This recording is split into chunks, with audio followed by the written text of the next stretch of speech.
Ini rekam ya. Nama Diulang lagi budaya dong, Pak. dan Diulang salam. lagi aja assalamualaikumnya biar kerekam. Oke, oke, oke, oke. Wassalamualaikum, selamat sore, salam sejahtera bagi kita semua. Shalom, Om Swastiastu, Namo Buddhaya, salam kebajikan. Izin Bapak Ibu, sebelum kita memulai tadarus ini, tadarus yang kini juga sudah dicontek, katakanlah ditiru oleh kakak-kakak tertua kita dari PGRI. Mari saya perkenalkan diri saya terlebih dahulu. Saya Ridwan Situmorang. Saya seorang guru yang masih muda dari Dolok Sanggul, guru junior, yang kebetulan saya termasuk salah satu orang yang menikmati program guru penggerak, menikmati secara materi barangkali tepatnya karena saya guru penggerak dan saat ini menjadi pengajar praktik.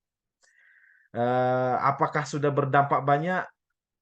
Saya melihat tadi konten dari Pak Alfian Bahri, bahwasanya yang paling penting itu adalah apakah siswanya terpengaruh atau tidak. Tanyakan siswamu. Oh, dalam hati saya, oh, apakah saya sudah berpengaruh program ini atau tidak? Saya berefleksi setelah menonton video dari Pak Alfian. Memang kalau video Bapak ini terkenal kritis.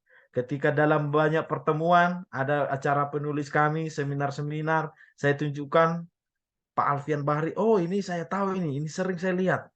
Ternyata Bapak ini sudah menjadi selebritas di tempat kami.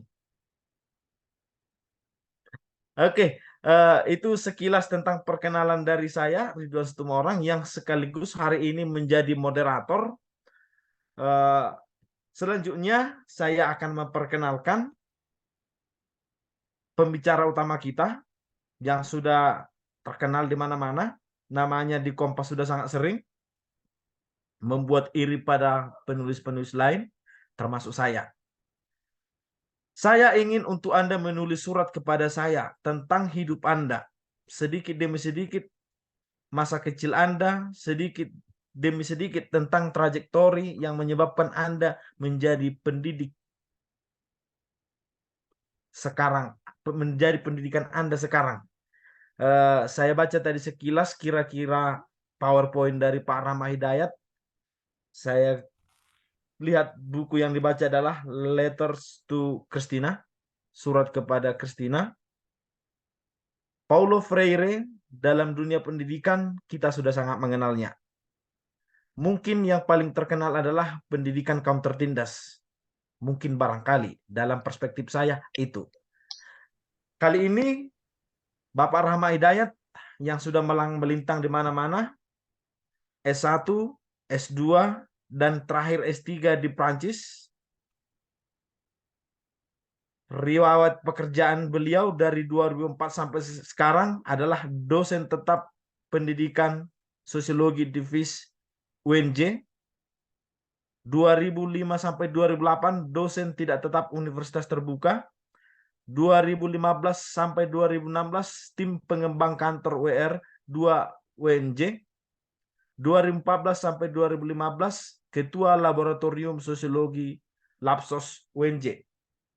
Ada banyak penelitian dan buku yang telah dituliskan oleh Bapak ini. Barangkali kalau kita baca satu persatu, maka tadarus ini nanti akan lebih kepada pembahasan karya dari Bapak itu. Padahal tema kita adalah surat-surat kepada Christina. Jadi saya pikir tidak perlu lagi kita bacakan profil-profil orang yang sudah sangat terkenal. Langsung saja kita kepada poinnya karena intinya adalah di sana.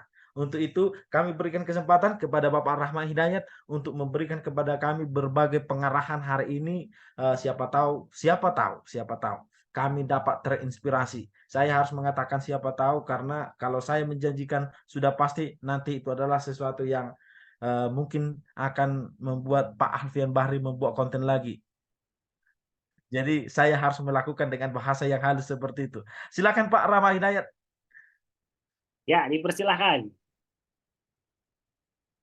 Oke, makasih Bung Ridwan ya. Selamat sore. Horas Bung Ridwan. Ors Pak Ors.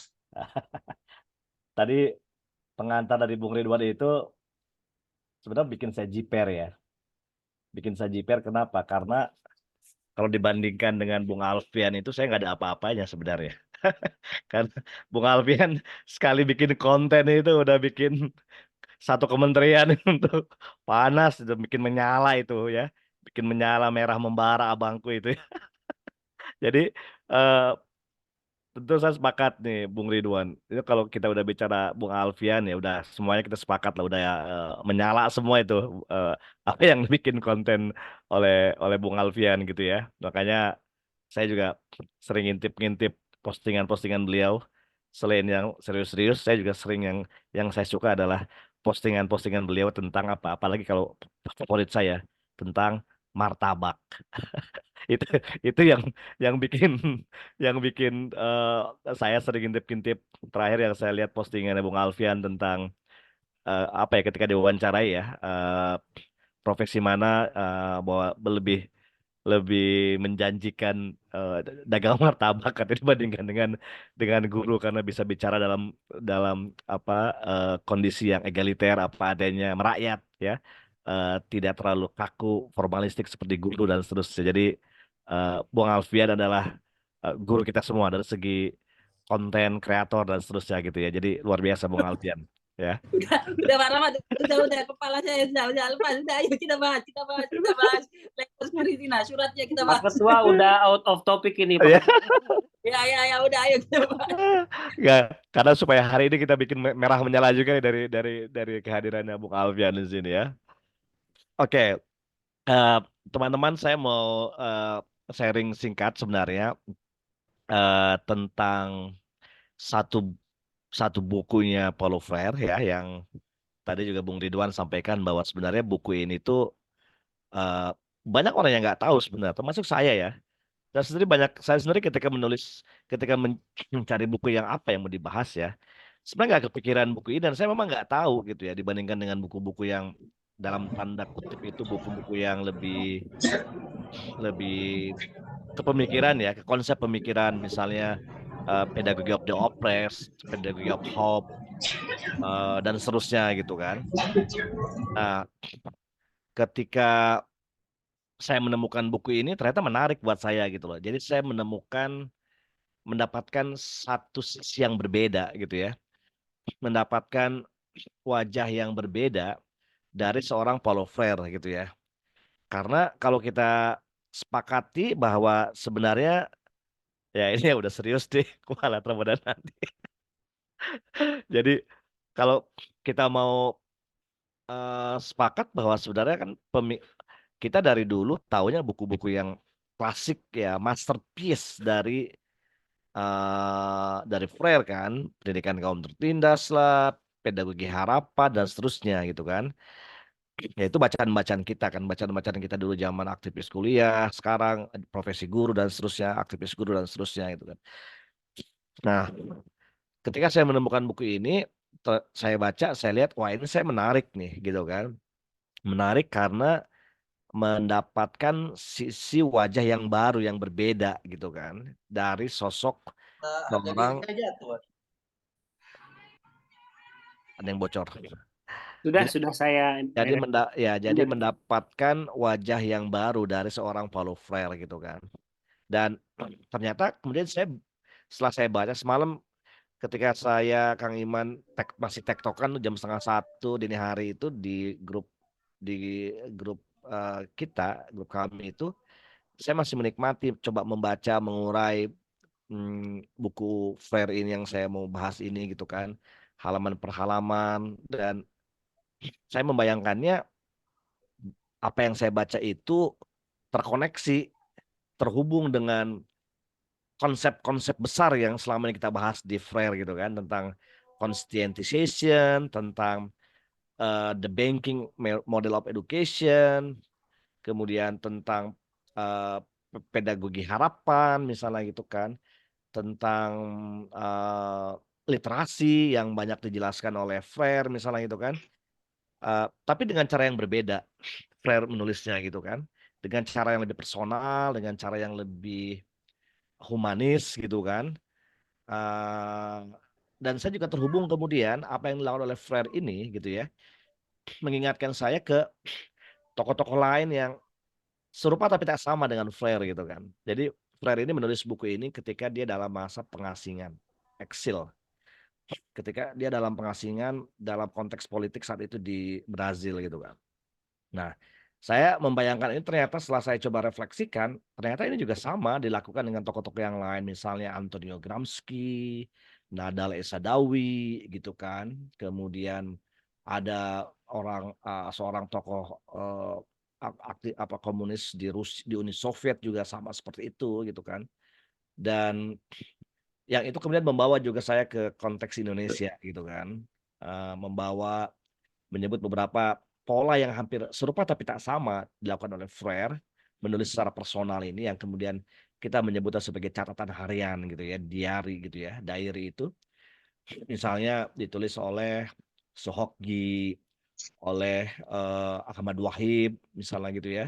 Sohoki dengan menulis catatan seorang demonstran, kemudian Ahmad Wahid menulis dengan pergolakan pemikiran Islam, atau oleh Pramudia Anantatur misalnya gitu ya. Nah, jadi ini ada benang merah yang terhubung dengan berbagai hal ya, soal mengenai satu, spektrum pemikiran yang Freire, kedua dari pola cara orang mengartikulasikan pemikiran-pemikiran yang dilakukan oleh tokoh-tokoh aktivis-aktivis di luar negeri, aktivis kiri terutama, aktivis politik, misalnya Gramsci, kemudian Nadal Esa-Dawi misalnya gitu ya, dan sampai ke Pram di Indonesia misal. Jadi itu kira-kira overview saya dari awal gitu ya. Nah, saya mau izin share screen.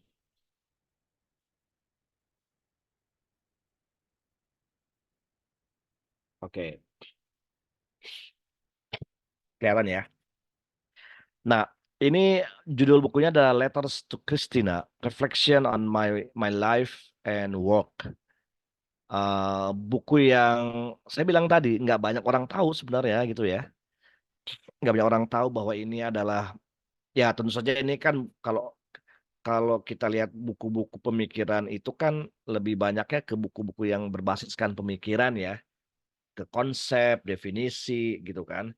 Nah, tapi ini kan lebih personal ya, letters, surat-surat. Jadi ada yang model surat, jadi ada orang yang menulis dengan model surat, ada yang menulis dengan model catatan harian, tapi esensinya sama sebenarnya. Nah, jadi buku ini tuh saya mulai dari identifikasi buku ya. Ini buku yang cetakan pertama tahun 1996 yang diterbitkan 1 tahun sebelum Freire meninggal 2 Mei kalau nggak salah, 3 Mei 1997. Jumlah halamannya 272, penerjemahnya Donaldo Macedo. Nah, nanti saya akan jelaskan siapa itu Donaldo Macedo dan apa ketersinggungan antara Macedo dengan Freire gitu ya. Edisi e-booknya baru di launching 2016, jadi sangat lama. Makanya saya juga baru dapatnya memang ya sekitar tahun 2017-2018 lah, edisi e-booknya ya. Penerbitnya Taylor and Francis di Routledge ya. Nah, ini tentang Donaldo Macedo. Menurut saya menarik ya. Saya ketika saya baca penerjemahnya, karena aslinya buku ini dari bahasa Portugis ya. Oh ya, satu hal yang tadi saya lupa, Bung Iman dan teman-teman P2G. Jadi eh, semalam saya tektokan ya di Twitter, di X, dengan seorang penulis sastra dan penerjemah, namanya adalah Mbak Gladys. Nah, Mbak Gladys ini sebenarnya dia sedang residensi, sedang melakukan fellowship penerjemahan penulis dan penerjemahan di Brazil. Dia tinggal di Brazil nanti sebelum Lebaran atas dukungan beasiswa dari LPDP untuk pelaku seni budaya. Nah, jadi ceritanya apa hubungan dengan Mbak Gladys? Saya pantau sering ngintip tweetnya dia di X.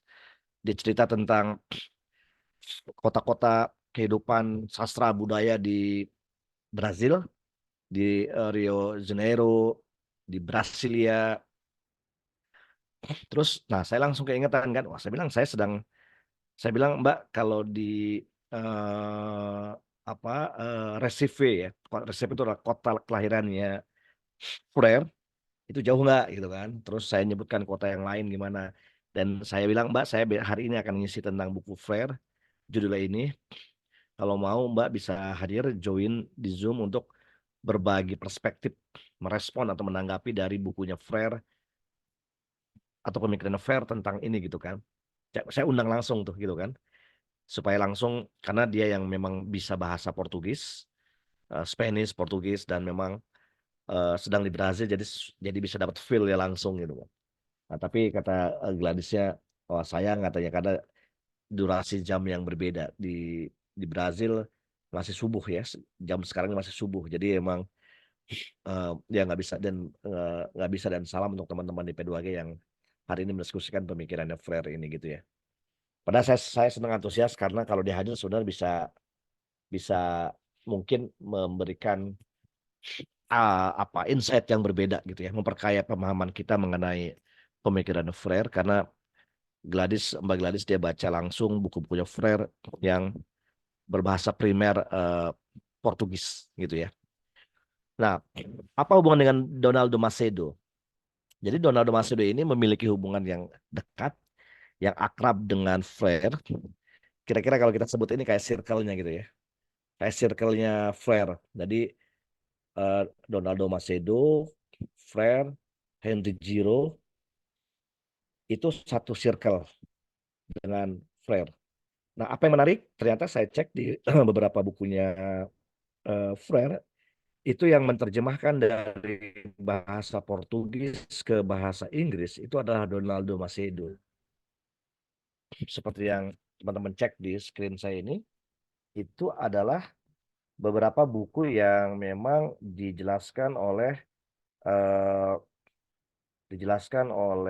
diterjemahkan eh, oleh Donaldo Macedo gitu ya.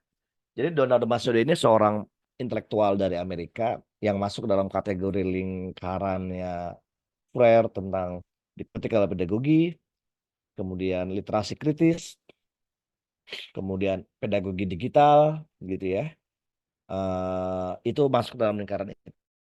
Jadi sebenarnya kita berhutang banyak mendiseminasikan pemikiran-pemikiran Freire yang tadinya adalah bahasa pengantar Portugis itu ke bahasa Inggris. Sekaligus menunjukkan betapa cemerlangnya ya, kemampuan eh, bahasa Portugis yang dimiliki oleh Donaldo Macedo ketika dia menerjemahkan buku-buku. Dan selain menerjemahkan, Donaldo Macedo juga dia banyak memberikan catatan semacam kata pengantar, kata sambutan dari buku-bukunya Freire. Kalau teman-teman lihat di sini, ini ada bukunya, judulnya ada Politics of Education, Culture, Power and Liberation. Yang sebelah kanan adalah The Pedagogy of Indigenation.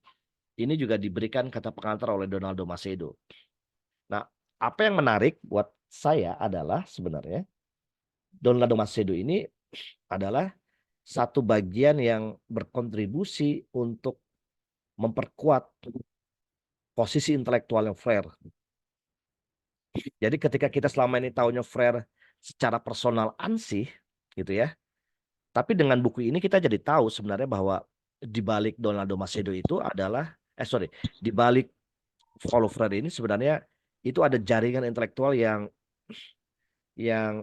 membackup, mensupport seorang Freire, termasuk salah satunya adalah Donaldo Macedo, kemudian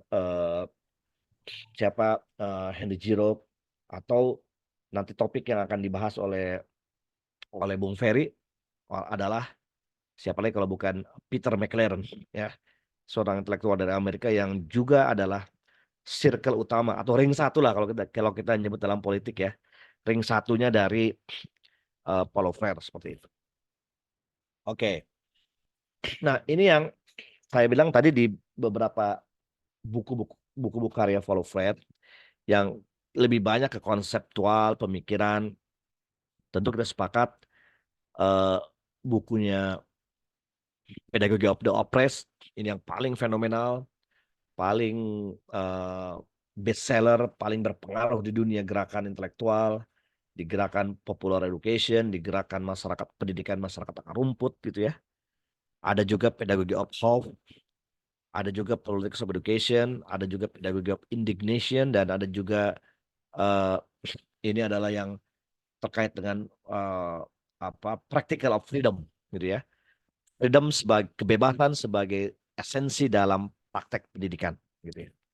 Nah, jadi bukunya Letter of Christine ini sebenarnya buku yang bukan mainstream buku yang bukan mainstream atau masterpiece-nya Freire, tapi justru memperkaya secara personal, secara humanistik, secara retrospektif dari seorang sosok bernama Freire. Nah, ini yang tadi saya bilang. Bukunya Freire ini membawa saya membuka ingatan kembali tentang 3 buku yang menurut saya menarik ya. Pertama adalah tulisan-tulisan Antonio Gramsci ketika dia di penjara sebagai korban dari fasisme Benito Mussolini di Italia. Ya, dia menulis mengenai catatan-catatan harian yang terpilih, dikumpulkan, perlawanan dia terhadap ideologi komunis atau fasis di Italia. Sekaligus kemudian kalau kita tahu, teman-teman tahu konsep sentral dari Gramsci tentang hegemoni, itu justru berawal pada saat Gramsci di penjara. Ya, nah elaborasinya itu di buku yang lain. Tapi ide awalnya bagaimana kita sering mendengar, sering membaca tentang hegemoni, itu karena dari awalnya adalah menulis dari penjara sebenarnya gitu ya. Apa yang ditulis oleh Gramsci itu. Atau buku yang kedua, ini adalah memoir yang ditulis oleh seorang aktivis Nadia Sadawi ya, melakukan perlawanan gerakan feminisme, sastra feminis, melakukan perlawanan politik gitu dari penjara ya, dari seorang tokoh perempuan, dan ini menurut saya juga menarik gitu.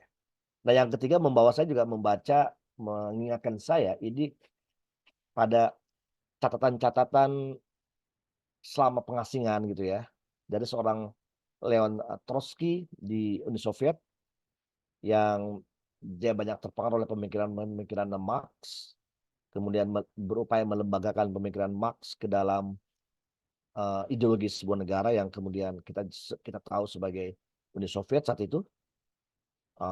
Dan kalau kita tahu ini Trotsky ada kaitan dengan Lenin, Stalin. Yang menurut saya menarik adalah apa? Ternyata masa pengasingan, masa penjara itu ya, itu adalah satu ruang retrospektif secara personal dari seorang aktivis, seorang tokoh yang kemudian menjadi basis ideologi gerakannya di situ gitu loh. Orang taunya hegemoni Gramsci itu kan ya tahu dari secara konsep mentah, terima aja gitu kan. Tapi ternyata kalau kita telusurin sebenarnya itu pemikiran yang justru ketika di penjara Gramsci itu dia merasa berada dalam satu kondisi yang tertekan gitu ya, kondisi yang under pressure secara ideologis di penjara itu sebagai korban politik fasisme Mussolini saat itu, dan kemudian dia menyebutnya kemudian apa yang kita kenal sekarang sebagai hegemoni sebenarnya gitu ya. Gitu. Jadi ini menurut saya menarik, bagian ini kita bicara soal relasinya kaitan dengan bagian-bagian yang lain. Nah, di Indonesia ini yang tadi saya bilang, serupa tapi tak sama gitu ya. Tapi cerita dari Paulo Freire, pengasingan, penjara, itu sebenarnya adalah satu ruang reflektif personal yang itu juga sudah dilakukan oleh Sohoki, oleh Ahmad Wahid. Pram dia menulis tentang catatan dari balik penjara.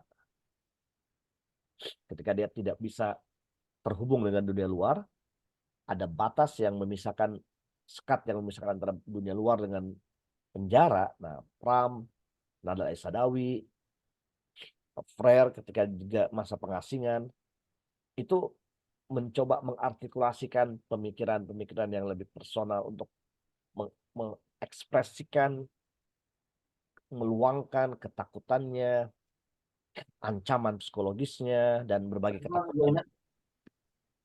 Ya, dapat kita ngaji di pesantren mah. Sanajan badai angin ulah aking ngaji we. Bentar tunggu. Suara bocor ya, maaf. Ngaji atuh. Nah, itu membuat kita menikmati sebenarnya gitu ya. Misalnya kalau kita baca baca Sehoki itu, baca Gi itu kan singkat-singkat, tapi wah itu mendalam dan itu klasik sekali gitu loh. Bicara soal pergerakan, ideologi. Wahib juga sama. Wahib ini dia bicara yang singkat-singkat, tapi wah itu menusuk ke dalam. Mempertanyakan kembali, menggugah kembali soal religiusitas, soal ketuhanan, soal Islam, soal Tuhan, soal agama, ya, soal elit politik dan seterusnya. Nah, Frere juga sama. Frere dia juga menguji, mempertanyakan mengenai penindasan, hak-hak orang-orang miskin dan seterusnya, gitu ya. Nah, oke. Jadi apa yang mau saya sampaikan dari buku ini? Buku ini tadi ditulis, diterjemahkan dan diterbitkan pada tahun 1996. Dan memang menurut saya menarik gitu ya. Meskipun ada kekecewaan ya. Atau ada kritik. Nanti di bagian berikutnya saya akan jelaskan mengenai kekecewaan dan kritiknya apa. Gitu. Tapi buku ini menarik karena terbit persis 1 tahun sebelum Frere meninggal, 2 Mei 1997. Ya. Apa garis besarnya? Buku ini menawarkan retrospektif personal, semacam reflektif personal seorang Frere tentang kisah hidup dan pekerjaannya. Tapi dengan cara yang berbeda, dengan cara yang dia menulis surat yang kalau kita lihat itu, kalau kita lihat itu suratnya untuk siapa? Untuk Christina, untuk seorang anak kecil, remaja, ponakannya gitu ya. Jadi tidak dengan, nah bedanya adalah beda dengan misalnya Nadal Sadawi, Pram, Gi atau Ahmad Wahid atau yang lain misalnya Trotsky. Jadi dia menulis surat untuk ponakannya itu, tapi personal, tapi dia coba kaitkan dengan beberapa isu-isu penting gitu ya. Soal gerakan populer, soal mengenai pembebasan sipil, soal mengenai apa yang disebut sebagai kesadaran kelas, conscientization gitu ya. Yang itu sudah kalau saya baca itu lebih rileks ya, karena dia personal. Dia bisa mencerita tentang masa kecil dia bisa bercerita tentang keluarganya, ibunya dan seterusnya gitu ya. Nah, apa yang menarik juga buku ini disertai dengan catatan kaki oleh Ana Maria Araújo Freire yang merupakan istri keduanya ya. Catatan dari Ana Maria Araújo ini memberikan informasi berharga tentang kehidupan politik Brasil, sistem pendidikan, dan beberapa kebiasaan budayanya. Nah, jadi kekuatan buku ini itu diperkuat oleh catatan kaki yang memang ya kalau kita bicara Freire kan tentu kita tidak bisa lepas dari konteks politik Brasil, sistem pendidikannya, sistem hukumnya gitu ya. Ya sepaket lah gitu ya. Nah, refleksi-refleksi personal itu dituangkan dalam bentuk ada 18 surat kepada keponakannya Christina. Jadi ketika itu awalnya saya juga bertanya-tanya, siapa Christina itu kira-kira kan? Kok di judulnya Christina gitu kan? Letters to Christina. Saya berpikir tadi saya berpikir apakah Christina ini nama lain, nama dari istrinya Frere gitu kan? Tapi saya tahu ya nama istrinya Frere adalah Ana Maria Araújo itu kan. Saya pikir nggak mungkin gitu kan. Eh, Terus setelah saya baca-baca lagi, ternyata semalam itu saya mulai terjawab yakinnya itu bahwa oh ternyata ponakannya. Pertanyaan berikutnya, kenapa ponakannya ini kan jadi menarik gitu kan. Nah ternyata Frere itu eh, orang yang hangat, orang yang humble, hangat, dan dekat dengan keluarganya. Dekat dengan keluarganya. Jadi di balik sosok Frere yang kelihatan kita kan lihatnya angker gitu, angker formal, serius, menakutkan. Dia bisa mengorganisir massa gitu kan, melakukan lobby, ikut demonstrasi. Tapi sisi yang menarik itu, Frere dia punya kehangatan dengan keluarganya, dia punya kedekatan personal dengan keluarganya gitu kan. Karena Frere merasa bahwa secara psikologis dia hangat dengan anak keluarga, punya ikatan yang kuat, bonding yang kuat. Itulah yang menjadikan dirinya bisa jadi orang dikenal sedemikian rupa gitu loh. Nah, Christina itu salah satu yang Frere merasa dia dekat personal dengan Christina. Dan Christina suatu saat dia minta pada Frere untuk menceritakan tentang pengalaman hidup, pengalaman kecil gitu ya dari seorang tokoh bernama Frere. Jadi kira-kira Christina saat itu anak kecil, dia udah tahu Frere, eh, kerabatnya, pamannya itu udah jadi orang hebat lah gitu ya. Nah, Christina dia dia dan ya dia mungkin ketika itu hubungan dengan orang tuanya, dia pernah berdialog dengan Frere untuk meminta dibuatkan bercerita tentang masa kecilnya, masa remaja, masa muda gitu kan, sampai dengan masa besar dewasanya itu gitu ya. Nah dari situlah kemudian saya membayangkan Frere terinspirasi sehingga mengambil judul yang kemudian Letters to Christina gitu ya. Jadi ini menarik karena ceritanya seperti itu, menarik karena eh, ada ada cerita Frere menulis surat tapi diserahkan untuk Christina seperti itu. Nah, apa yang menarik di sini adalah pengalamannya ketika Frere itu mengalami pengasingan, gitu kan? Dia diasingkan, dia tidak boleh keluar rumah, dia tidak boleh terkoneksi dengan aktivitas-aktivitas publik, gitu kan? Tapi itulah justru dia produktif. 18 surat, tapi buat saya itu sebenarnya menggambarkan spektrum pemikiran yang luas dari seorang Frere, gitu ya. Jadi suratnya sih pendek-pendek sebenarnya ya. Satu halaman atau apa gitu ya. Tapi itulah menariknya di situ. Nah, setelah kudeta militer di Brasil pada tahun 1964, Frere dipaksa untuk melarikan diri dari Brasil ke pengasingan. Pertama di Chili dan kemudian di Jenewa, Swiss. Paulo Frere mengalami pengasingan politik di Chili pada tahun 1964 setelah kudeta militer yang dipimpin oleh Jenderal Humberto de Alenzar Castelo Branco di Brasil. Nah, Paulo Frere mengalami pengasingan politik selama 6 tahun yang memengaruhi karir dalam bidang pendidikan. Nah, jadi sebenarnya karya-karya dan bukunya Frere itu banyak terinspirasi dari pengasingan sebenarnya. Selama dia di pengasingan. Gitu ya. Misalnya, selama masa pengasingan, Frere itu menganalisis peran penyadaran atau conscientization dan pentingnya pendidikan yang benar-benar membebaskan. Namun juga mencatat adanya perasaan takut kebebasan. Fear of freedom. Gitu ya. Nah, jadi pengasingan tuh kira-kira kalau buat Frere itu berkah. Karena sangat mempengaruhi eksistensi, kemanusiaan, fisik, dan mental Frere, namun justru memperkuat tekadnya. Tekad untuk apa? Untuk melakukan perlawanan terhadap kelas-kelas penindas itu. Ya. Frere mengalami pengasingan yang mengguncangnya namun juga memperkuatnya. Jadi Frere sebenarnya justru dia mendapatkan benefit, mendapatkan blessing dari pengalaman pengasingannya ini gitu ya. Nah, di sini ini dialog singkat yang ini menjadi inspirasi lahirnya buku ini menurut saya ya. Jadi kata Christina, saya ingin untuk kamu menulis surat kepada saya tentang hidup Anda, masa kecil dan sedikit demi sedikit tentang pemikiran gitu kan, arah pemikiran yang menyebabkan uh, Freire menjadi seorang tokoh pendidik seperti sekarang.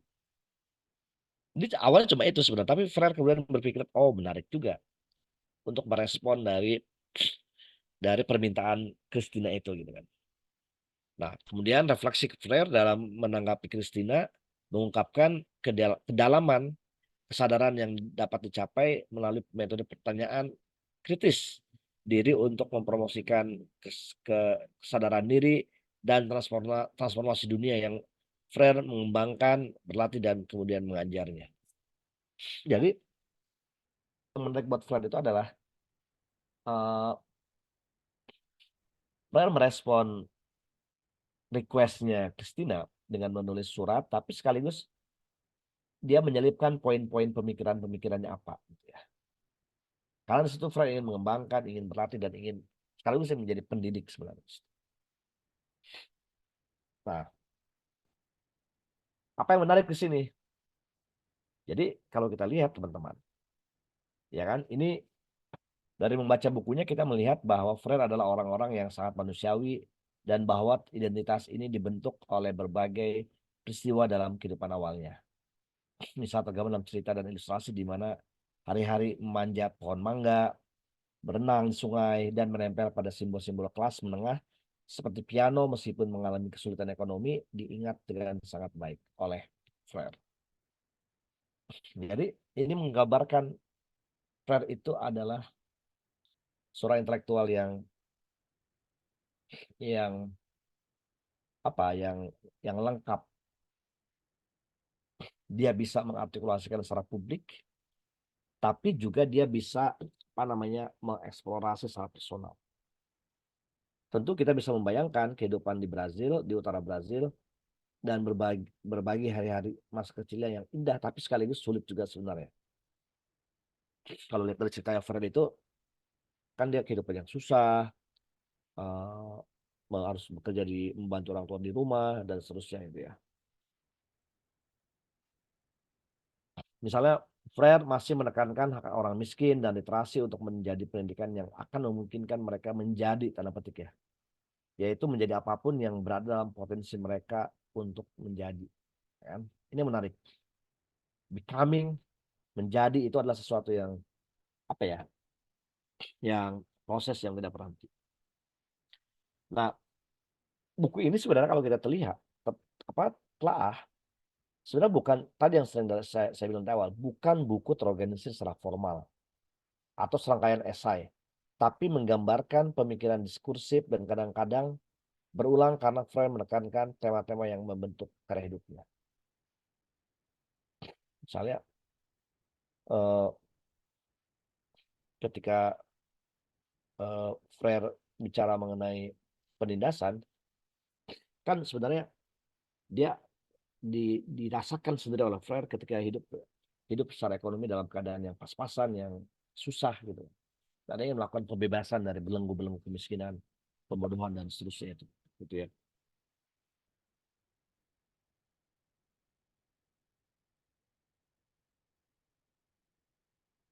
Oke, terus, nah, 18 surat cinta ini, surat untuk Christina ini sebenarnya, ya, sebenarnya surat cinta untuk Christina sebenarnya, dari seorang paman keponakannya.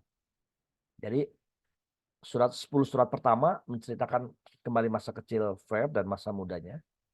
Surat ke-11, nah dia baru bicara pengalamannya selama 10 tahun Freire bekerja di Social Service Industry, Departemen Regional di Pernambuco, Brasil.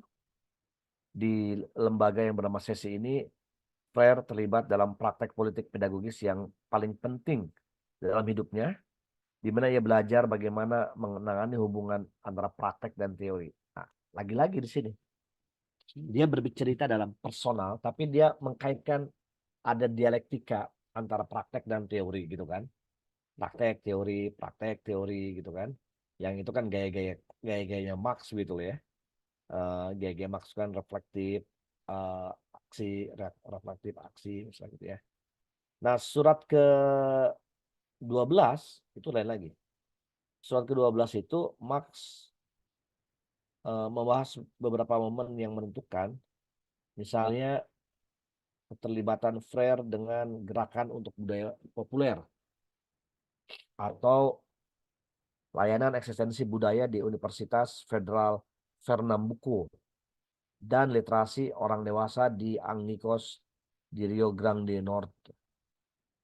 Ya, jadi nggak bisa lepas sebenarnya, ya. Gerakan-gerakan populer ini yang ya itulah karena jaringannya Frere kan luar biasa. Dia terkoneksi dengan berbagai gerakan-gerakan jaringan yang ada. Nah, surat ke-12, nah ini yang menarik menurut saya. Dan ini saya baca juga di beberapa review ya. Karena udah ada beberapa review yang membahas mengenai bukunya ini kan. Nah, yang menarik apa? Yang menarik adalah surat ke-12 ini ya adalah yang paling substantif menurut saya. Membahas pengalaman Frere dengan 3 inisiatif pendidikan populer. Gerakan untuk budaya populer, layanan ekstensi budaya di Universitas Federal Pernambuco, dan pengalaman literasi orang dewasa di Angicos Rio Grande do Norte. Ya. Di Angicos itu sangat penting karena mereka yang telah mengikuti kerja-kerjanya dengan erat menganggap bahwa Frere merupakan pendekatan literasi yang sangat terperinci. Ya, jadi ini sambil saya sebentar ya, saya lupa mau kasih tahu cover bukunya itu apa isi bukunya ya. Sebentar, biar ini juga teman-teman bisa lihat langsung. Surat-surat, jadi ini sebenarnya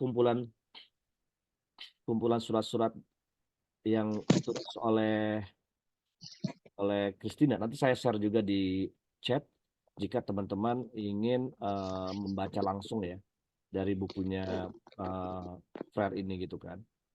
Sambil saya loading ya, ini sedang loading untuk buku dari Frere ini gitu ya. Nah, dari 18 surat itu, yang 12 ini yang menarik menurut saya karena personal tapi sekaligus posisi akademik, posisi gerakannya jelas gitu ya. Gitu. Ini udah ada. Nah, saya kembali ke Zoom ya, supaya teman-teman juga bisa lihat. Siap. Aman Pak Rahmat, bisa dibantu? Aman. Nah, ini buku asli ini. ya, ini lebih gede ya, lebih gede. Nah, jadi ini terjemahan dari bahasa Portugis oleh Donaldo Macedo, ya, Routledge. Jadi sebenarnya ini buku yang ringan-ringan aja gitu ya. Kontennya cuma isi surat 1, surat kedua, surat ke-8, ditambah dengan beberapa note dari Ana Maria Araújo Freire. Ya sayangnya memang buku ini kan masih dalam bahasa Inggris ya. Kalau mungkin dalam bahasa Indonesia, menurut saya akan lebih menarik ini ya. Pasti akan jadi salah satu buku bestseller lah. Kalau kita bicara Frere itu kan pasti orang cari gitu ya. Nah ini kata pengantarnya dari Donaldo Macedo. Nah ini. Jadi dia cerita pengalaman pengalaman diri saya dalam pengasingan, sangat kaya dengan berbagai surat yang dia bikin. Dia menulis surat untuk temannya, dia berkorespondensi dengan muridnya, dengan gurunya, gitu kan. Tapi di antara sekian yang selama pengasingan yang paling berkesan buat Frere itu ya ini untuk Christina gitu kan. Kenapa? Karena dia merasa dekat, hangat dengan keluarganya itu gitu kan. Jadi ya proses menulis buku ini sudah lama, 10 tahun, selama di Chili, selama dia di Amerika, ya selama dia di Geneva, ya Switzerland gitu kan. Panjang prosesnya, tapi jadilah buku yang menurut saya ini menarik gitu kan. Ya, nah disitulah dia menyebut buku-buku Pedagogy of Hope, Pedagogy of the Oppressed gitu ya. Nah, jadi meskipun di pengasingan, dia terkoneksi dengan jaringan dia gitu kan. Dengan jaringan dia di Santiago, di Amerika, dan pasti dengan komunitas dia di hometown, di kampungnya ya di Recife itu gitu kan ya. Nah ini juga eh, misalnya surat-suratnya ya. Eh, nah jadi dia semacam curhat gitu loh, curhat ke Christina, meskipun Christina adalah ponakannya, tapi karena dia merasa dekat secara personal gitu ya, dia merasa nyaman untuk menceritakan perasaan dia selama di pengasingan gitu kan, selama dia merasa punya konsep-konsep tertentu. Jadi dia semacam merefleksikan dan curhat ke Christina gitu ya. Nah, nah misalnya ini ya, selama sebelum dia menulis surat untuk Christina, dalam hari-hari awal di pengasingannya di Chili, selama 2 bulan pertama gitu kan, di Bolivia, dia Frere berkorespondensi dengan ya seorang bernama Natar Sinha yang merupakan sepupu dari Christina gitu kan. Nah jadi ini lagi-lagi buat saya menarik karena saya tahunya kan ya Frere ini, oh ini pendidikan kaum tertindas, the banking model of education. Nah ternyata sisi yang lain tuh ini menarik tentang personalnya Frere gitu kan. Dia dekat dengan keluarganya gitu kan. Eh, dia cerita eh, nah berbagai pertanyaan-pertanyaan. Nah ini paman dia gitu kan, dari cerita dari ibunya Christina ya. My mother, my father, dia bahkan dari eh, grandmother, dari neneknya Christina, tentang seorang sosok dari eh, Frere gitu kan ya. Jadi ini cerita-cerita mengenai pengalaman dia, perjalanan dia di Chili, di Eropanya dia dia persinggahan di Jenewa, di Paris, di New York, dan dia di Amerika. Wah ini benar-benar Frere itu adalah sudah orang hebat banget gitu loh ya. Dia itu bisa, dia orang Brazil di kampung Recife dengan berbahasa Portugis, tapi dia bisa melintasi negara-negara, pusat-pusat gerakan intelektual, pusat-pusat gerakan kiri gitu ya, dengan di Paris, di Jenewa, di New York, yang mungkin bahasa Inggris dia tidak sebagus orang-orang itu, tapi dia beruntung di situ ketemu dengan intelektual-intelektual gerakan, akademisi-akademisi gerakan kiri gitu kan, progresif yang saat itu hidup bersinggungan dengan pemikiran. Makanya tadi ketika dia di Amerika pasti dia ketemu dengan Peter McLaren atau Donald Macedo atau Henry Giraud misalnya. Nah, ketika dia di Eropa, dia pasti ketemu dibantu dengan jaringan intelektual kiri progresif dari Eropa. Di Eropa bisa ketemu dari Paris, dari London, dari Jenewa dan seterusnya gitu ya. Kemudian, nah ini surat ini seperti ini contohnya, surat-surat ini surat pertama. Jadi ketika masa anak-anak gitu kan, dia menyadari kehidupan dia yang memang kesulitan secara ekonomi. eh, Dia mengalami kesulitan ketika anak-anaknya dengan eh, berbagai macam tantangan itu kan, sampai surat ke-18. Jadi nah dia cerita tentang kehidupan dia lah di sekolah di Recife, ketika anak-anak dia ketemu dengan tokoh-tokoh yang lain gimana di sekolah gitu kan. Eh, nah lanjut surat kedua gitu ya, gitu ya. Surat kedua ini yang dia hidup dilahirkan dari keluarga kelas menengah gitu kan, yang menjadi anak yang dan mengalami kondisi krisis ekonomi tahun 1929, dan saat itu dia menjadi anak-anak yang terhubung dengan dunia ekonomi dan seterusnya begitu kan. Jadi ini menurut saya menarik di bagian ini ya gitu. Jadi ini buku yang ditulis oleh Frere, terjemahkan oleh Frere. Nah ini catatan yang tadi saya bilang, catatannya ini dari nah ini ya, note-nya ini. Jadi semacam dialog ya, semacam dialog imajiner antara Frere dengan istrinya gitu kan. Jadi Frere menulis untuk Christina, tapi yang meresponnya adalah istrinya. Justru suratnya bukan bukan untuk istrinya, tapi untuk ponakannya gitu kan. Ya, ini yang menarik di sini. Dia memberikan semacam penguatan gitu kan bahwa Frere itu bisa masuk ke semua kalangan, ke gerakan intelektual, ke orang-orang miskin, gerakan masyarakat akar rumput, dan tapi jangan lupa keluarga lah yang menjadi utama. Tiang utamanya di seorang tokoh Frere itu ada di keluarga itu gitu kan. Nah, ini agak panjang catatan dari note dari Anna Maria Arroyo Frere gitu ya. Tapi menurut saya ini menjadi semakin lebih menarik untuk menjadikan buku ini adalah buku yang kalau kita merasa aktivis pendidikan dan kita melakukan perlawanan terhadap gerakan-gerakan oligarki, saya kira buku inilah yang wajib dibaca oleh kita untuk melihat sisi yang lain dari seorang Frere itu ya, gitu. Oke, itu kembali ke PPT saya.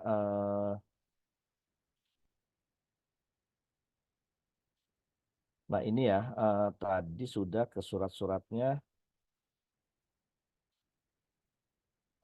Nah, tapi sebelum mengkritik, apa yang menarik buku ini menunjukkan dirinya sebagai orang yang sederhana, jadi Frere yang apa adanya gitu kan. Frere yang apa adanya, yang secara personal, dia punya kedekatan intim dengan Christina gitu kan.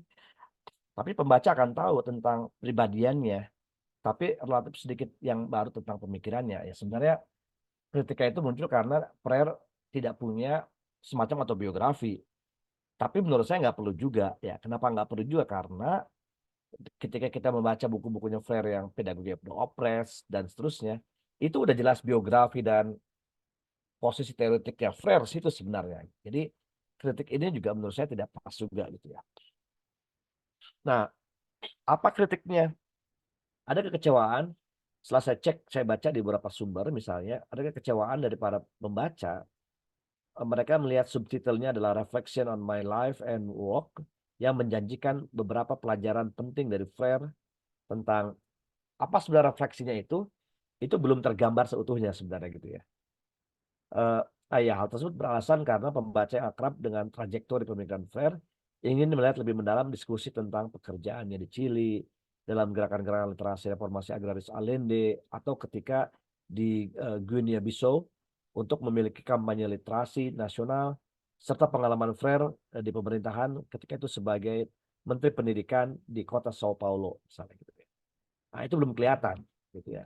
Tapi menurut saya juga sebenarnya meskipun belum kelihatan secara lengkap mengenai peta intelektualnya, tapi dari segi personal menurut saya ini dapat ya, gitu ya.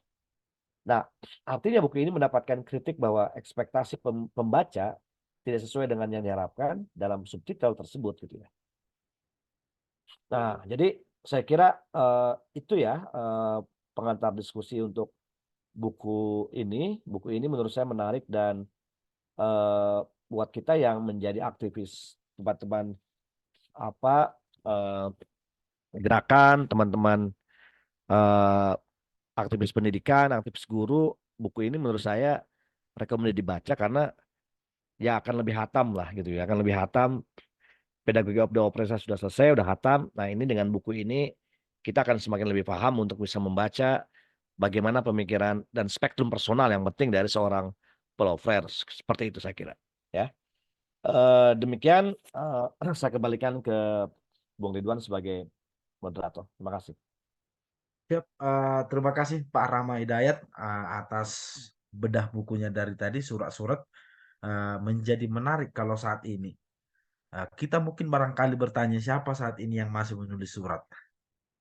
Barangkali dari kita hampir tidak ada lagi yang menulis surat. Kenapa tidak menulis surat lagi di saat ini? Karena orang sekarang sudah melakukan komunikasi melalui chatting. Surat adalah sesuatu yang sangat personal, dalam, menimbulkan kesadaran dan kedalaman berpikir. Sementara chatting, di musim chatting saat ini, kepersonalannya, kesadarannya hampir tidak ada karena tujuannya adalah sensasi, viral, dan sebagainya. Surat itu sangat lengkap, makanya sangat dalam, Sementara di masa chatting sekarang ini terkadang hanya digantikan dengan satu huruf. Itulah etika generasi Z saat ini. Barangkali teman-teman guru di sini mengalami itu. Tidak ada lagi etika. Saya tidak tahu apakah yang sedang terjadi pergeseran etika atau tidak. Kalau dulu barangkali masih ada kesopanan sehingga menggunakan kalimat-kalimat yang baik untuk menyapa guru. Kalau dalam chat saat ini saya bahkan sangat sering menerima hanya huruf P. Itu kepada siswa-siswa yang belum saya kenal. Artinya kalau mereka belum masuk kepada saya, P. Artinya sudah hampir tidak ada lagi dalam berpikir. Jangankan hanya huruf, terkadang sekarang segala sesuatu disampaikan melalui emoticon. Kerjakan tugasnya ya, jempol. Tetapi kita tanya besok, tidak selesai. Oke, tadi kalau kita lihat buku surat-surat dari Christina, ini adalah sebenarnya kalau saya tidak salah tangkap, berasal dari permintaan dari si Christina untuk mendapatkan pengalaman dari pamannya. Saya tidak keliru barangkali ya, pamannya atau siapanya tadi ya Pak? Paman ya? Ya, betul.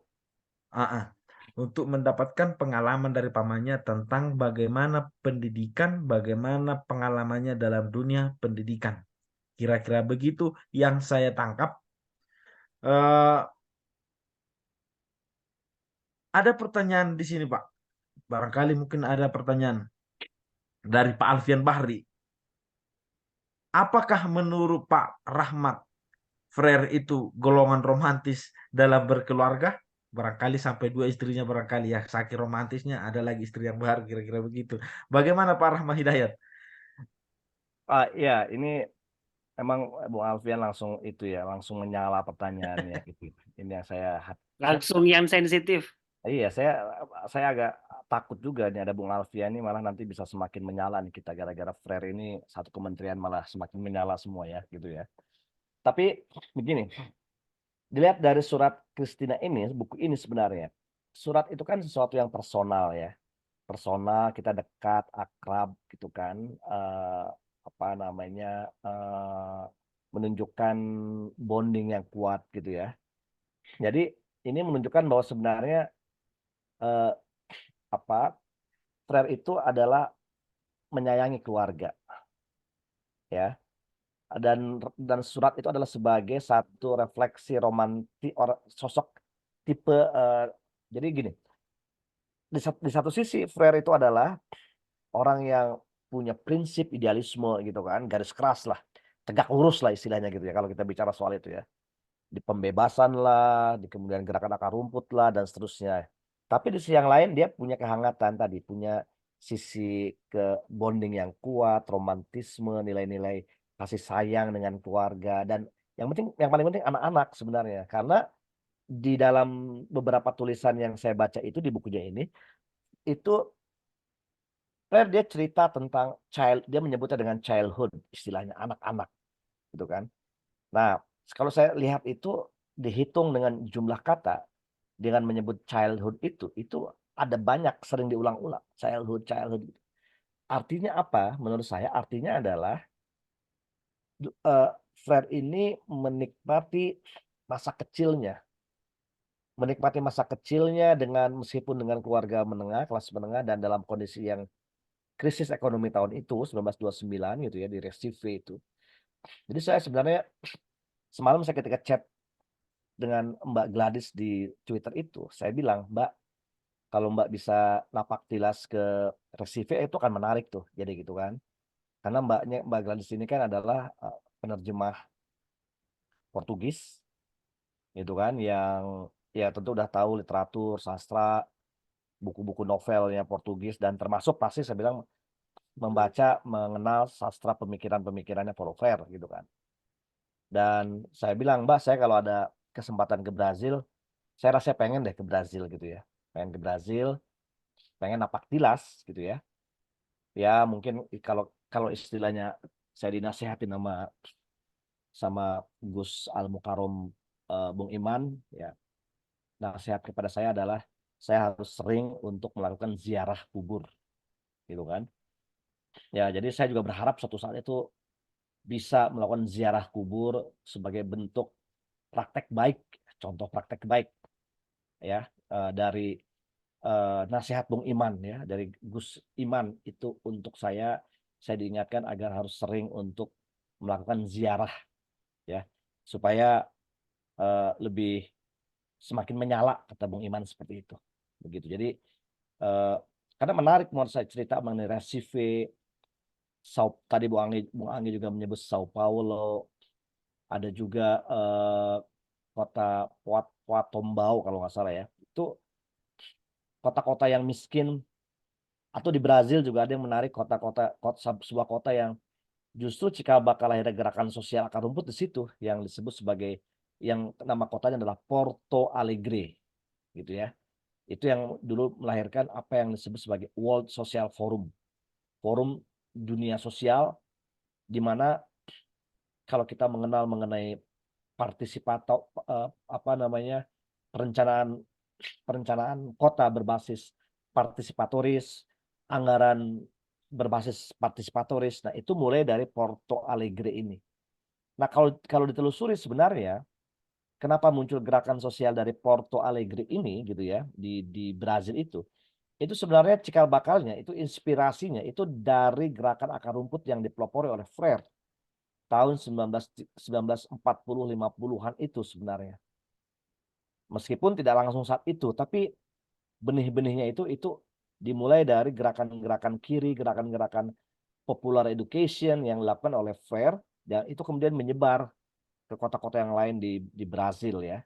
Salah satunya adalah Porto Alegre. Nah, saat itu Porto Alegre banyak aktivis-aktivis kiri, aktivis gerakan LSM, NGO internasional, mereka datang ke Brazil, ke Porto Alegre, dan orang yang tadinya nggak pernah tahu Porto Alegre di mana, karena orang kan tahunya Brazil kan ya Sao Paulo, Brasilia, Rio de Janeiro misalnya gitu kan. Tapi ketika World Social Forum itu di Porto Alegre, orang jadi tahu semua dan orang jadi cari tahu. Dan saat itu mulai terkenal, Porto Alegre terkenal. Porto Alegre terkenal, orang jadi tahu ini adalah gerakan sosial akar rumput, budgeting yang partisipatoris gitu kan. Kemudian kontrol dari akar rumput gitu kan, dan seterusnya lah gitu ya. Itu dari Porto Alegre gitu ya. Dan itu sebenarnya adalah gerakan-gerakan yang sebenarnya cikal bakalnya dilakukan oleh Freire tahun 1950-an tadi gitu ya. Dalam proses yang panjang, dan menjadikanlah kemudian Porto Alegre, Brasilia itu adalah, Sao Paulo itu adalah kota-kota yang berbasiskan gerakan gitu ya. Dan kalau kita bicara gerakan sosial Amerika Latin, ya itu pasti larinya merujuk kemana? Ke Brasil, Chili gitu kan. Ya El Salvador, atau ya itulah pokoknya Brasil, Chili atau Argentina. 3 negara itu yang mungkin menjadi kiblat dari gerakan sosial. Karena apa ya? Karena ada Freire di situ menurut saya. Kira-kira seperti itu, Bung Ridwan. Oke, itu tadi jawaban dari Pak Rahmat Hidayat tentang pertanyaan nakal dari Pak Alfian Bahri. Apakah Pak Freire itu adalah golongan romantis dalam berkeluarga? Saya juga bisa titik pertanyaan ya Pak Rahmat. Ya, Bisa ya? Pak, siap. kita sekarang berandai-andai dulu Pak. Kita berandai-andai, berimajinasi. Andaikan Bapak Paulo Freire adalah orang Indonesia dan saat ini masih hidup. Saat ini masih hidup, dia adalah orang Indonesia. Bagaimana kira-kira menurut tafsir Bapak, tanggapan Pak Paulo Freire tentang pendidikan di Indonesia saat ini? Kira-kira begitu Pak. Nah, kita berandai-andai lah dulu. Ya, kalau saya sih, imajinasi saya ya, kalau Freire masih ada, ya Freire pasti akan marah, nangis ya. Freire akan marah, akan nangis, dan dia kecewa gitu kan, karena dia merasa melihat pendidikannya uh, acak-acakan, ya carut marut gitu kan. Bahwa ada harapan-harapan, ya. Bahwa ada hal-hal yang baik, ya gitu kan. Kira-kira kalau saya dialog imajiner dengan Freire, saya bisa membayangkan ada harapan, ya, karena justru buat Freire itu kan sebenarnya harapan adalah satu stimulus ya, yang makanya dia menyebutnya buku berjudul Pedagogy of Hope, dari harapan, masalah pendidikan pose hadap masalah misalnya gitu ya. Ada anak-anak, bullying, perundungan, kekerasan, verbal dan seterusnya misalnya gitu ya.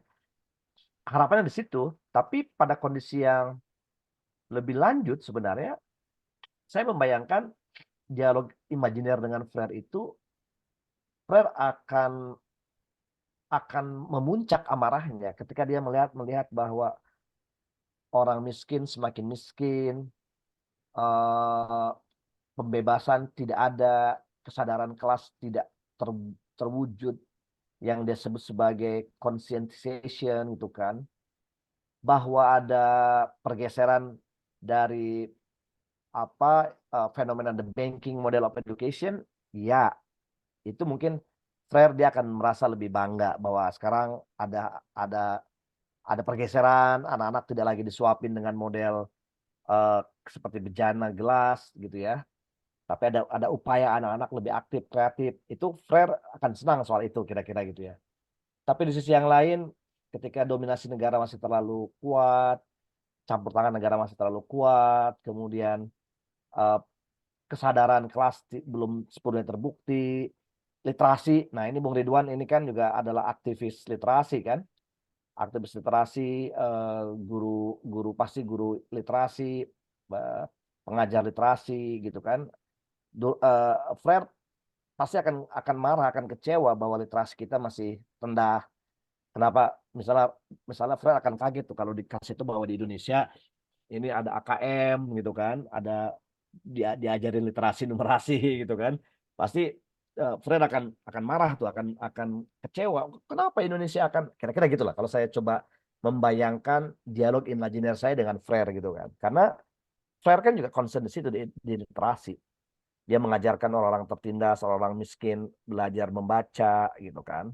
Dari illiterate menjadi literate misalnya gitu kan. Di situ ini ya gitu ya. Tapi Freire kan lebih jauh, dia literasi tidak hanya secara tekstual, tapi juga kepada kontekstual gitu ya. Juga kepada kontekstual gitu. Nah, menurut saya ini menjadi dialog ini penting, Pak Ridwan gitu ya. Kenapa penting? Karena supaya kita tidak terjebak oleh dan terlena oleh pendidikan yang bersifat mekanistik. Saya sebagai dosen, ya saya ngurus kurikulum, akreditasi lah, ngurus borang inilah, ngurus kinerja inilah gitu kan.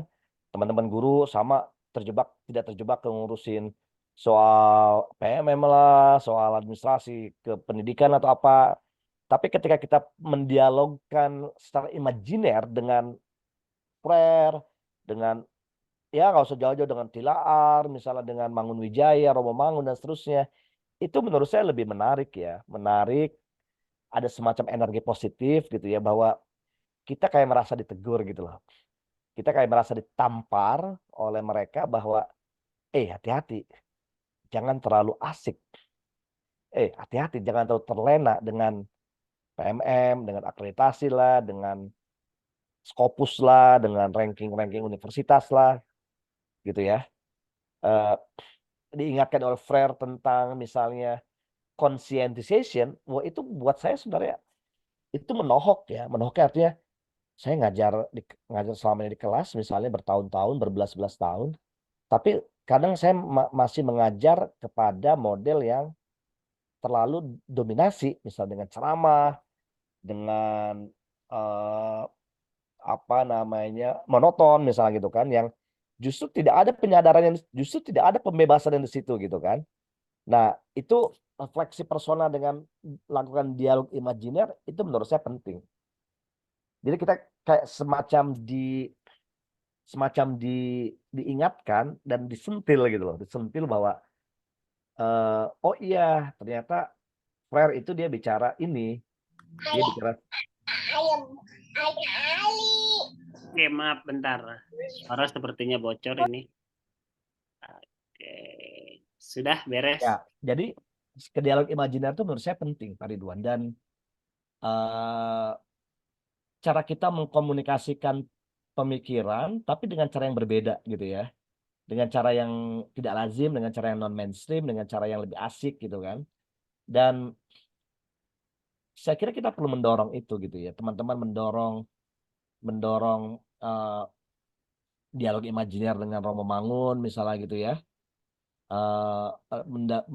Mendorong dialog imajiner dengan Ki Hajar misalnya gini ya. Pemerintah kan, kementerian kan mengklaim bahwa kurikulum merdeka, MBKM itu terinspirasinya filosofisnya dari Ki Hajar Dewantara dengan ini seterusnya. Oke.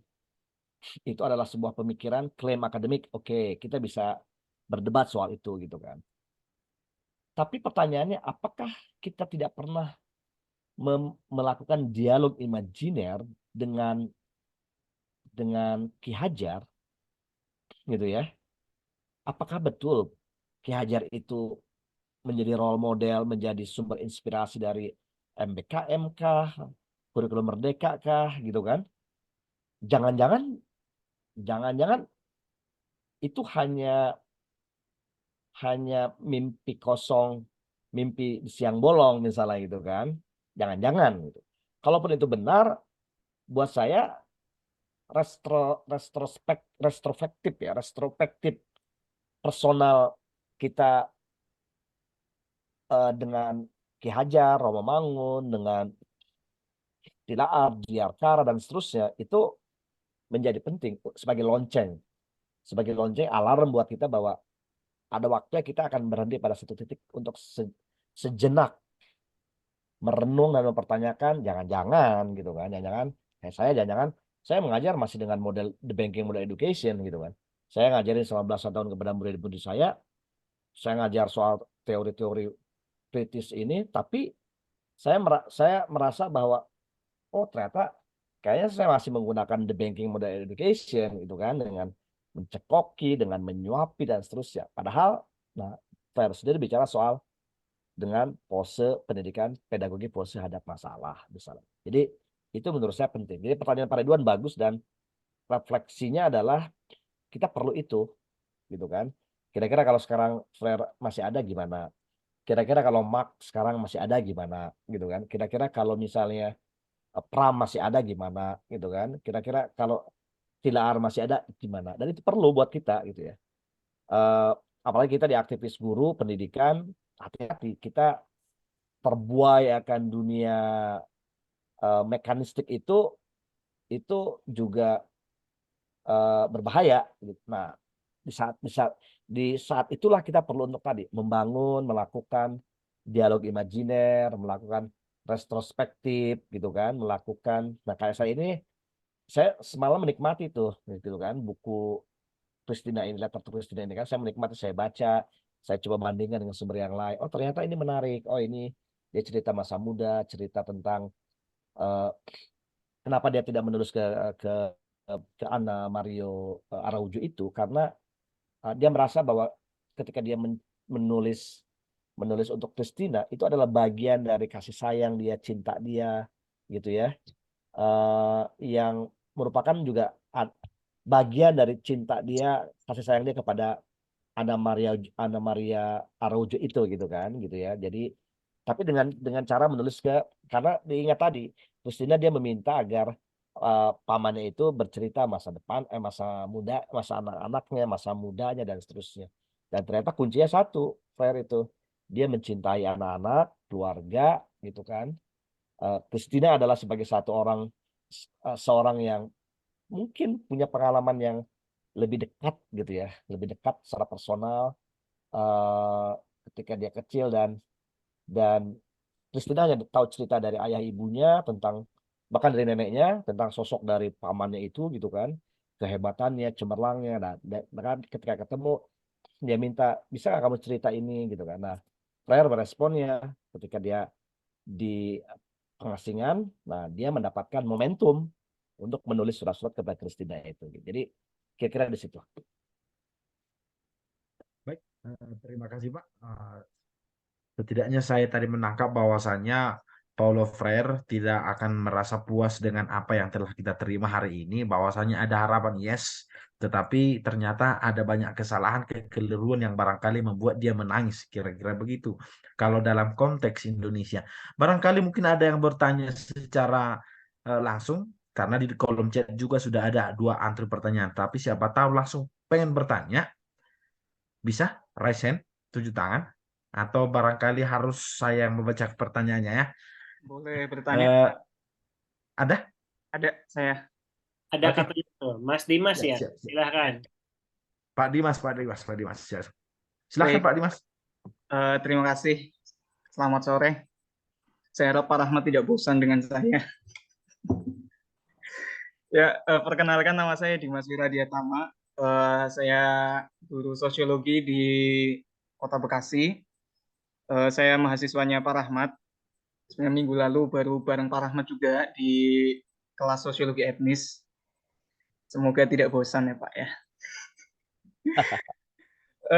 Begini, Pak Rahmat, tentang Freire ya, karena kebetulan skripsi saya juga tentang Freire Pak, tapi beruntung pengujinya bukan Pak Rahmat, jadi lulusnya cepat nih. Ada buku yang menarik itu judulnya Reinventing Pedagogy of Love. Itu penulisnya namanya Antonia Darder. Itu juga terilhami Freire. Itu ada chapter yang menarik untuk Bapak Ibu di sini ya, tentang bahwa konteks kasusnya itu di Argentina, di mana ada analisis ternyata rasisme itu tidak dimulai dari kita-kita yang sudah dewasa, tapi rasisme juga bisa dimulai dari anak-anak usia dini yang mengenal jenis buku cerita tertentu yang membedakan kalau buruk rupa itu hitam, kalau pangeran itu putih misalnya. Jadi pendekatan Freire ini menarik untuk bahkan menganalisis buku cerita anak-anak di usia dini gitu ya. Itu barangkali referensi dari saya tentang Freire yang menarik. Tapi pertanyaan saya begini Pak Rahmat, kenapa Freire dan circle-nya tadi itu ya, critical pedagogy circle itu mungkin tadi sempat disinggung di kolom chat, itu tidak cukup menjadi diskursus yang menarik atau diskursus yang populer untuk kita-kita yang sudah jadi guru. Tiap kali ada seminar, tiap kali ada workshop, tiap kali ada webinar, itu pasti tema-temanya kalau seputar metode dan strategi pembelajaran itu masih berkiblat ke, kalau tidak neurologi, psikologi, misalnya stimulus respon, kemudian contextual teaching gitu ya, kemudian inquiry dan lain sebagainya, teori pemrosesan informasi gitu. Tapi jarang ada yang menggunakan critical pedagogy sebagai acuan untuk ayo coba kita bikin metode atau strategi pembelajaran berbasis teori pedagogi kritis. Kenapa ya pedagogi kritis ini tidak cukup menjadi diskursus yang populer bagi kalangan guru-guru di sekolah? Apa karena tadi kalau di kolom chat sempat disinggung, apa karena baunya ke kiri-kirian gitu sehingga berpotensi menciptakan pemberontak di sekolah atau seperti apa? Terima kasih Pak Rahmat. Ya, makasih Dimas. Ya, saya tahu Antonia Dardera ini seorang penulis perempuan. Buku-bukunya juga banyak. Ya, circle-nya lah. Circle-nya itu Antonia Dardera, Peter McLaren, Henry Giro, Donald Macedo, kemudian Douglas Kellner, kemudian Joe Kincheleo, ya itu. Dan saya menulis satu bab tentang Antonio Dardera itu dalam buku saya tentang pedagogi kritis. Jadi di dalam buku saya tentang pedagogi kritis itu saya menulis satu bab tentang Antonio Dardera dan termasuk Donaldo Macedo ini. Saya baru ingat itu. Nah, tapi ada yang menarik ternyata Dimas. Sekarang sebenarnya kalau saya baru minggu ya sebelum puasa minggu lalu full keliling mengisi pelatihan guru-guru ya di Jakarta Selatan, Jakarta Utara, Jakarta Timur, ya. Kalau kita menyebut misalnya critical thinking misalnya, kan itu kan juga salah satu kemampuan berpikir yang di abad 21 ya, kalau kita tahu itu kan kompetensinya adalah critical thinking sebenarnya gitu kan. Sebenarnya kalau kita telusuri akarnya itu sebenarnya ada di pedagogi kritis sebenarnya gitu ya. Meskipun tidak secara tekstual, tidak secara eksplisit disebut sebagai critical pedagogy. Tapi esensinya sebenarnya adalah kemampuan mengajarkan anak-anak kita, murid-murid kita berpikir kritis sebenarnya gitu kan. Nah, literasi itu adalah turunannya, numerasi adalah kemudian satu paket lah gitu ya. Jadi makanya ada litnum, literasi, numerasi. Nah, tapi menurut saya critical thinking, kemampuan berpikir kritis itu sebenarnya kalau kita telusuri sebenarnya adalah wajah lain gitu ya dari bagaimana merumuskan critical pedagogi gitu ya pada konsep yang pada ranah yang pada apa ya?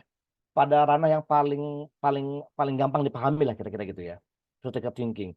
Kan orang kalau menganggapnya critical pedagogi itu kan gimana gitu ya, masih sesuatu yang belum terlalu akrab, terlalu familiar gitu ya. Nah, maka diformulasikanlah dengan critical thinking sebenarnya gitu ya. Nah, buat saya itu lebih bagus gitu ya. Lebih bagus anak-anak dipaksa, dirangsang untuk berpikir kritis, kontekstual, mencoba lebih artikulatif, mencoba lebih reflektif gitu kan. Karena kan tuntutannya tekanan di situ kan. Tekanannya adalah critical thinking itu dia mencari sesuatu, inquiry, kemudian mencoba mengidentifikasi, mengumpulkan data, mengklasifikasi, memformulasikan, mengklasifikasikan sampai dia bisa menyajikan atau mempresentasikan gitu kan. Tapi lebih penting sebenarnya adalah menurut saya terkait dengan kemampuan epistemologiknya ya, kemampuan epistemologisnya dari seorang anak-anak itu, dari anak-anak murid kita gitu ya. Sekarang banyak perubahan kalau saya ngisi pelatihan guru-guru SMP SMA itu, saya ngobrol misalnya gimana guru murid-murid Bapak Ibu di sekolah misalnya SMP kelas 7, 8. Oh, ternyata mereka udah lebih cepat ya, lebih advance dari segi teknologi oke. Tapi tadi critical thinking dan kita menyebutnya sebagai kapasitas epistemologisnya memang belum nyampe. Baru dimulai diajarkan mengenai critical thinking gitu kan. Sebagai hal yang baru, oke, itu bagus. Nah, memang level berikutnya ini adalah di kemampuan epistemologiknya. Jadi melihat dunia sosial secara lebih komprehensif, melihat dunia politik secara lebih reflektif gitu kan. Nah, makanya kan kemarin kan kita agak khawatir di Gen Z ini sebagai pemilih pemula ya. Tapi dia lebih terjebak kepada kampanye yang gimmick gitu kan. Nah, karena apa? Karena mereka belum bisa untuk berpikir kritis di situ. Literasinya masih rendah. Mereka mudah terjebak ke misalnya sesuatu yang bersifat viral, gimmick-gimmick yang sesaat, yang instan gitu kan. Bukan kepada perdebatan soal gagasan, konseptual, ide gitu kan. Kira-kira contohnya itulah misalnya gitu ya. Nah, itu kan perdebatan contoh bahwa sebenarnya critical thinking itu di situ sebenarnya. Nah, pedagogi kritis kalau kita bicara dalam terminologi yang lebih luas sebenarnya kan dia lebih luas lagi. Dia terkait dengan metode, terkait dengan strategi, instrumen, ruang lingkup, paradigma berpikir gitu kan. Lebih luas gitu kan. Nah, kenapa belum bisa masif di lembaga pendidikan? Karena memang perangkat-perangkat pembelajaran, instrumen-instrumen itu dalam pandangan saya selama Orde Baru itu dirancang sedemikian rupa dengan melalui rancangan desain negara. Jadi negara itu punya kepentingan mengatur, merancang, mendesain instrumen pembelajaran pada level yang sangat mikro gitu ya. Misalnya metodenya ini, medianya ini gitu kan. Jadi akhirnya negara ikut campur tangan pada level itu. Padahal harusnya ketika misalnya seorang Dimas guru sosiologi, seorang Alfian Bahri guru bahasa Indonesia, Bung Ridwan guru bahasa Indonesia di Medan, harusnya itu adalah otoritas, otonomi seorang guru di situ. Mau mengembangkan metode apa, menggunakan media apa, melibatkan suasana kelas yang seperti apa, itu kan bukan urusan negara, itu urusan kita. Saya sebagai dosen ya di kelas saya tanggung jawabnya. Urusan mengajar sosiologi ya seorang Dimas Wira, seorang Alfian Bahri guru sosiologi, guru bahasa Indonesia di Surabaya, itu dikembalikan yang namanya adalah otonomi keilmuan seorang guru sebagai pendidik. Nah, tapi negara tidak leluasa, negara tidak percaya itu diserahkan sepenuhnya kepada guru. Makanya kemudian diaturlah, dirancanglah perangkat-perangkat pembelajaran yang sifatnya top down itu gitu ya. Dan akhirnya guru-guru tidak punya ruang itu. Itu satu. Kedua, karena politik saat itu tidak memungkinkan kita berbicara, mendiskusikan hal-hal yang bersifat eh, ya apa bersifat kritis gitu ya, bersifat eh, apa namanya, karena akan dianggap subversif lah, dianggap sebagai perlawanan lah, menentang negara lah. Nah itu kalau itu udah bahaya, itu pasti larinya adalah ke nanti dengan labeling, dengan cap ideologi komunis lah, PKI lah, dan seterusnya, dan itu menjadi satu paket lah kira-kira gitu ya.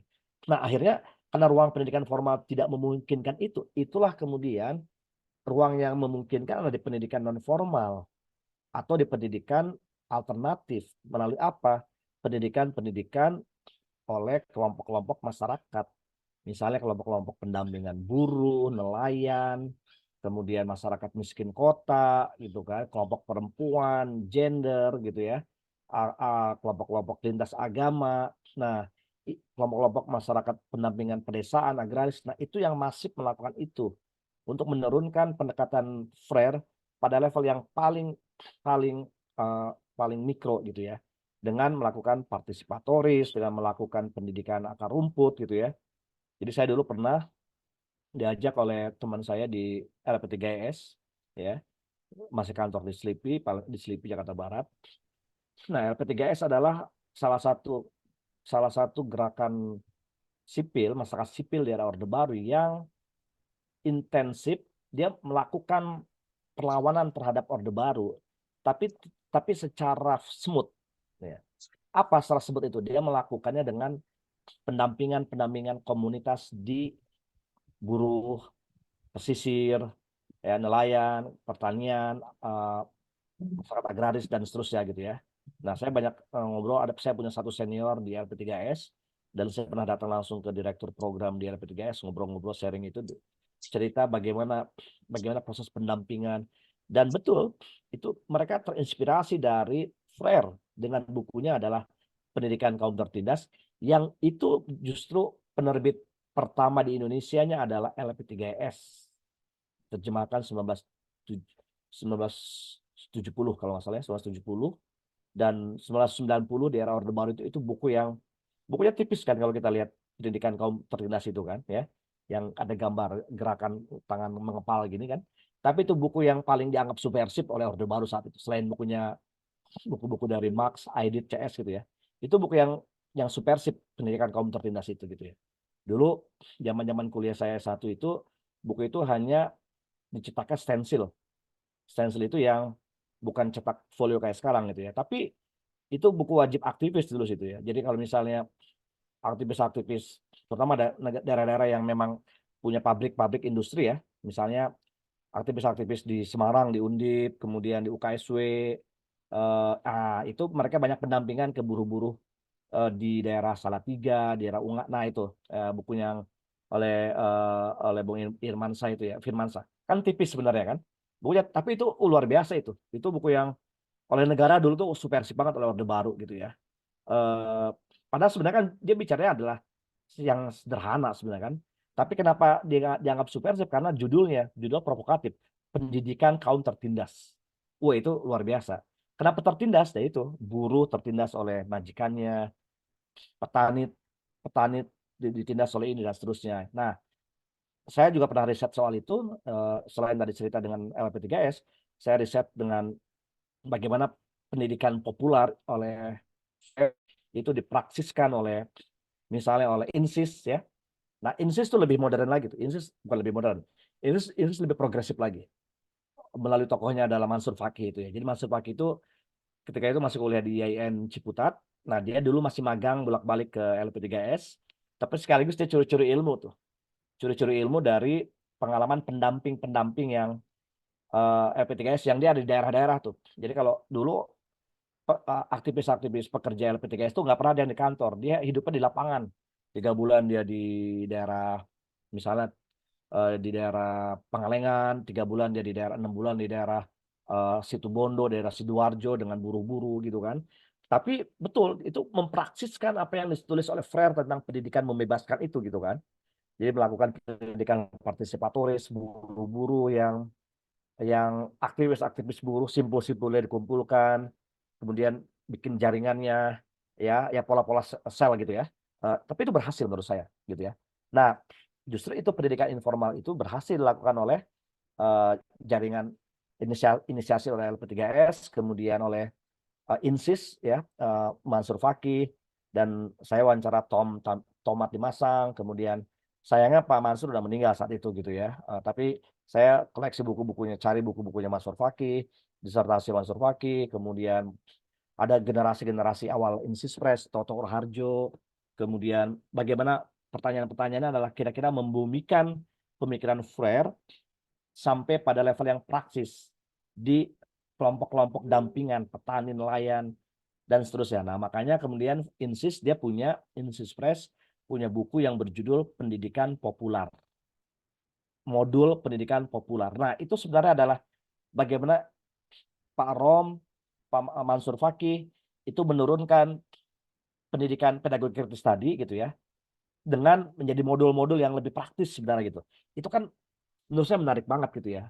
Dan nggak gampang, dari yang paling berpikir makro gitu kan, global, dari kritikal pedagoginya Freire, Henry Giraud gitu kan, diturunkan pada level yang mikro dengan modul-modul pendidikan populer gitu kan.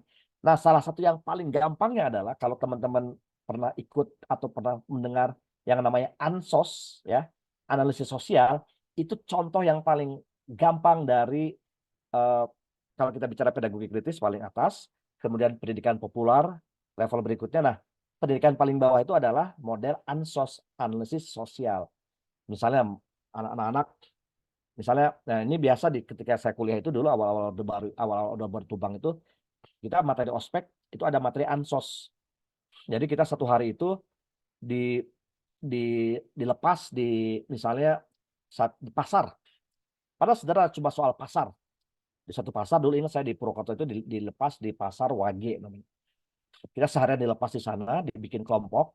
Jadi saya seharian sama kelompok kita nongkrong, main, wawancara, observasi, foto. Dulu belum banyak foto-foto ya. Tapi besoknya kita langsung diminta ada materi dari ANSOS, dari senior, itu langsung memetakan masalah apa di pasar, ada ketimpangan kah, siapa yang berkuasa kah, ada rentenir kah, atau apa gitu kan. Nah, hari ketiganya kita baru melakukan presentasi dari temuan kita itu gitu kan. Temuan kita selama satu hari di lapangan itu. Nah berikutnya biasa kalau teman-teman anak-anak LSM yang baru bekerja di sebuah LSM, nah pasti training pertama adalah mengenai ANSOS itu. Dan dia nggak tanggung-tanggung, dia dikirim setengah tahun, dikirimlah dia ke Papua, dikirimlah dia ke Situbondo, dikirimlah dia ke daerah-daerah Tangerang, pabrik di mana untuk hidup bersama mereka. Nih 6 bulan dia bertahan nggak? Kalau dia 6 bulan bertahan, berarti dia lolos ke tahap berikutnya sebagai staf di LSM mana, misalnya gitu ya. 6 bulan berikutnya dia gantian dikirim ke mana, misalnya ke daerah yang secara etnis berbeda misalnya, atau tadi buruh, nelayan, hidup jadi nelayan atau daerah pegunungan hidup dengan buruh-buruh teh misalnya gitu ya. Jadi, nah dulu Orde Baru dengan pola itu yang diambil oleh gerakan-gerakan masyarakat sipil, LP3S, LBH. Jadi LBH lebih fokus ke isu-isu mengenai keadilan hukum. Makanya ada bantuan struktural itu LP3S ke pendampingan masyarakat. Kemudian ada juga kelompok-kelompok LSM yang lain lebih ke isu-isu yang soal reproduksi perempuan lah atau apa. Karena memang di pendidikan formal tidak dilakukan. Jadi kira-kira gitu pertanyaan Dimas sekaligus merespon pertanyaan Anggi seperti itu. Ya, terima kasih. Terima kasih Pak Rama Hidayat. Sebenarnya kalau kita tengok-tengok lagi banyak kali pertanyaan kritis, dan jika diberikan kurasa kesempatan akan makin banyak lagi. Apalagi di grup ini ada saya lihat ponakan Paulo Freire. Tadi ada Paulo Freire ya, sekarang udah ganti ponakan Paulo Freire ini. Jadi ponakan Paulo Freire. Oke, sekarang pukul 16.38, barangkali nanti pukul 17.00 akan kita selesaikan. Karena itu izin Pak Rahma Hidayat biar saya bacakan 3 pertanyaan yang sudah antre di kolom komentar. Yang pertama dari Pak Anggi Afriansyah. Menurut Pak Rahmat, yang sudah membaca Freire, kenapa di ranah pendidikan formal tulisan Freire tidak cukup populer termasuk di kampus-kampus LPTK, namun ramai diperbincangkan di gerakan dan lembaga-lembaga sosial? Apakah karena kiri? Itu pertanyaan pertama. Biar langsung aja kita zoom semua pertanyaannya, Pak. Karena barangkali mungkin nanti pukul 17.00 kita harus selesai. Kedua, dari Pak Ahmad Fauzan. Salam, dalam sejarah secara bukti praktisnya, seberapa berhasil Paulo Freire membentuk Christina menjadi terdidik yang bebas? Kira-kira begitu. Pertanyaan yang ketiga, Pak Suparno. Pendidikan pembebasan menurut Freire adalah usaha sadar yang dilakukan manusia dalam mendidik manusia menjadi individu yang sadar terhadap sekelilingnya. Ternyata hal yang sama, kata-kata yang sama, identik terdapat pula pada Undang-Undang Nomor 20 Tahun 2003. Yang menjadi pertanyaan Bapak itu adalah, siapakah kira-kira tokoh Indonesia yang kala itu mengutip pendapat Freire? Kira-kira begitu.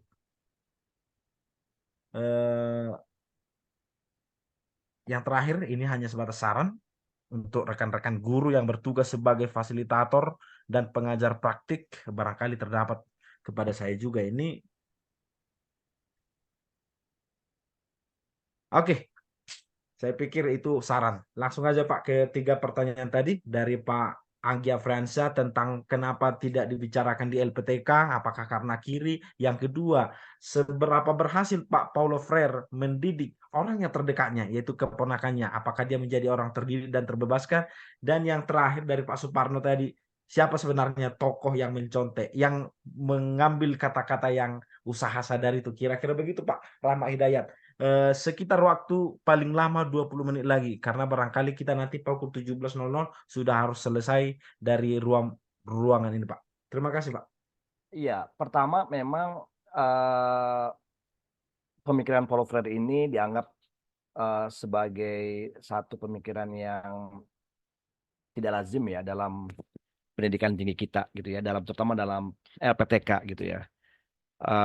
Karena LPTK itu kan dulu dirancangnya sedemikian rupa untuk menjadi mesin pencetak guru-guru, kira-kira gitu kan. Ya, jadi pengguru, jadi guru yang banyak, guru yang baik, guru yang mengisi kebutuhan guru-guru di berbagai daerah, kira-kira gitulah LPTK gitu kan. Jadi ya makanya nggak dianggap penting lah gitu kan. Yang penting membekali mereka guru yang baik, mengajar, siap mengajar, siap ditempatkan di berbagai daerah gitu kan. Dulu kan di Orde Baru kan begitu. LPTK itu ya guru di Jawa ya kirimlah dia ke Papua, dikirimlah dia ke Kalimantan, kirimlah ke Sumatera gitu kan. Gitu ya. Jadi menyebabkan itu tidak dianggap penting gitu ya. Jangankan pemikiran Paulo Freire, kalau kita lihat tokoh-tokoh yang nasional aja kan misalnya kalau ditanya misalnya di LPTK di kampusnya Bung Ridwan di Medan, di Semarang, di mana, apakah pemikiran-pemikiran Ki Hajar Dewantara itu dijelaskan, diajarkan secara lebih mendalam? Kan juga enggak gitu ya. Kalaupun ada ya mungkin cuplikan-cuplikan aja. Apalagi Paulo Freire gitu kan. Apalagi Paulo Freire yang dianggap sebagai sosok kiri gitu kan, yang kritis, progresif gitu kan. Dulu kan sesuatu yang ditakuti oleh negara Orde Baru gitu kan. Jadi saya membayangkan pemikiran Paulo Freire ini ketika itu ya memang termarginalkan, bukan sebagai sesuatu yang menarik begitu kan. Ya,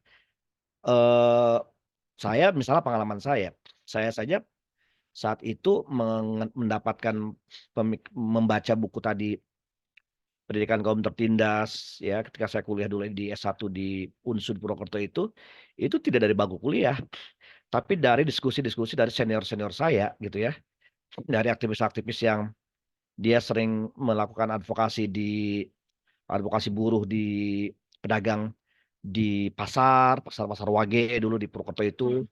Kemudian lebih jauh lagi dia aksi buruh di pabrik-pabrik di Banjarnegara, Wonosobo, sampai yang paling jauh dia mengadvokasi buruh-buruh di pedagang kaki lima di Malioboro gitu kan. Pulang dari situ tentengannya bacaannya adalah bukunya biasa 2. tentengannya bacaannya satu bacaannya Frere, yang kedua bacanya Marx gitu ya. Udah dua itu. Ya tambah lagi kalau misalnya satu lagi ada yang lebih lebih moderat ya bacanya tambah dengan misalnya eh bacaannya ada Ali Sariati gitu ya, atau Asgar Ali Engineer gitu ya, atau ya Murtada Mutahari misalnya gitu gitulah pokoknya ya, yang lebih. Tapi dua itu yang aktivis-aktivis pendamping itu, yang advokasi itu pasti dia bawa bacaannya pasti Marx dan Frere itu gitu kan. Jadi bisa dibayangkan bukunya Frere itu adalah buku yang terlarang saat itu gitu kan, gitu ya. Apa namanya? Meskipun beruntung dulu LP3S itu bisa mencetak buku itu dengan aman kayak karena resmi formal gitu kan, ada izin dan seterusnya.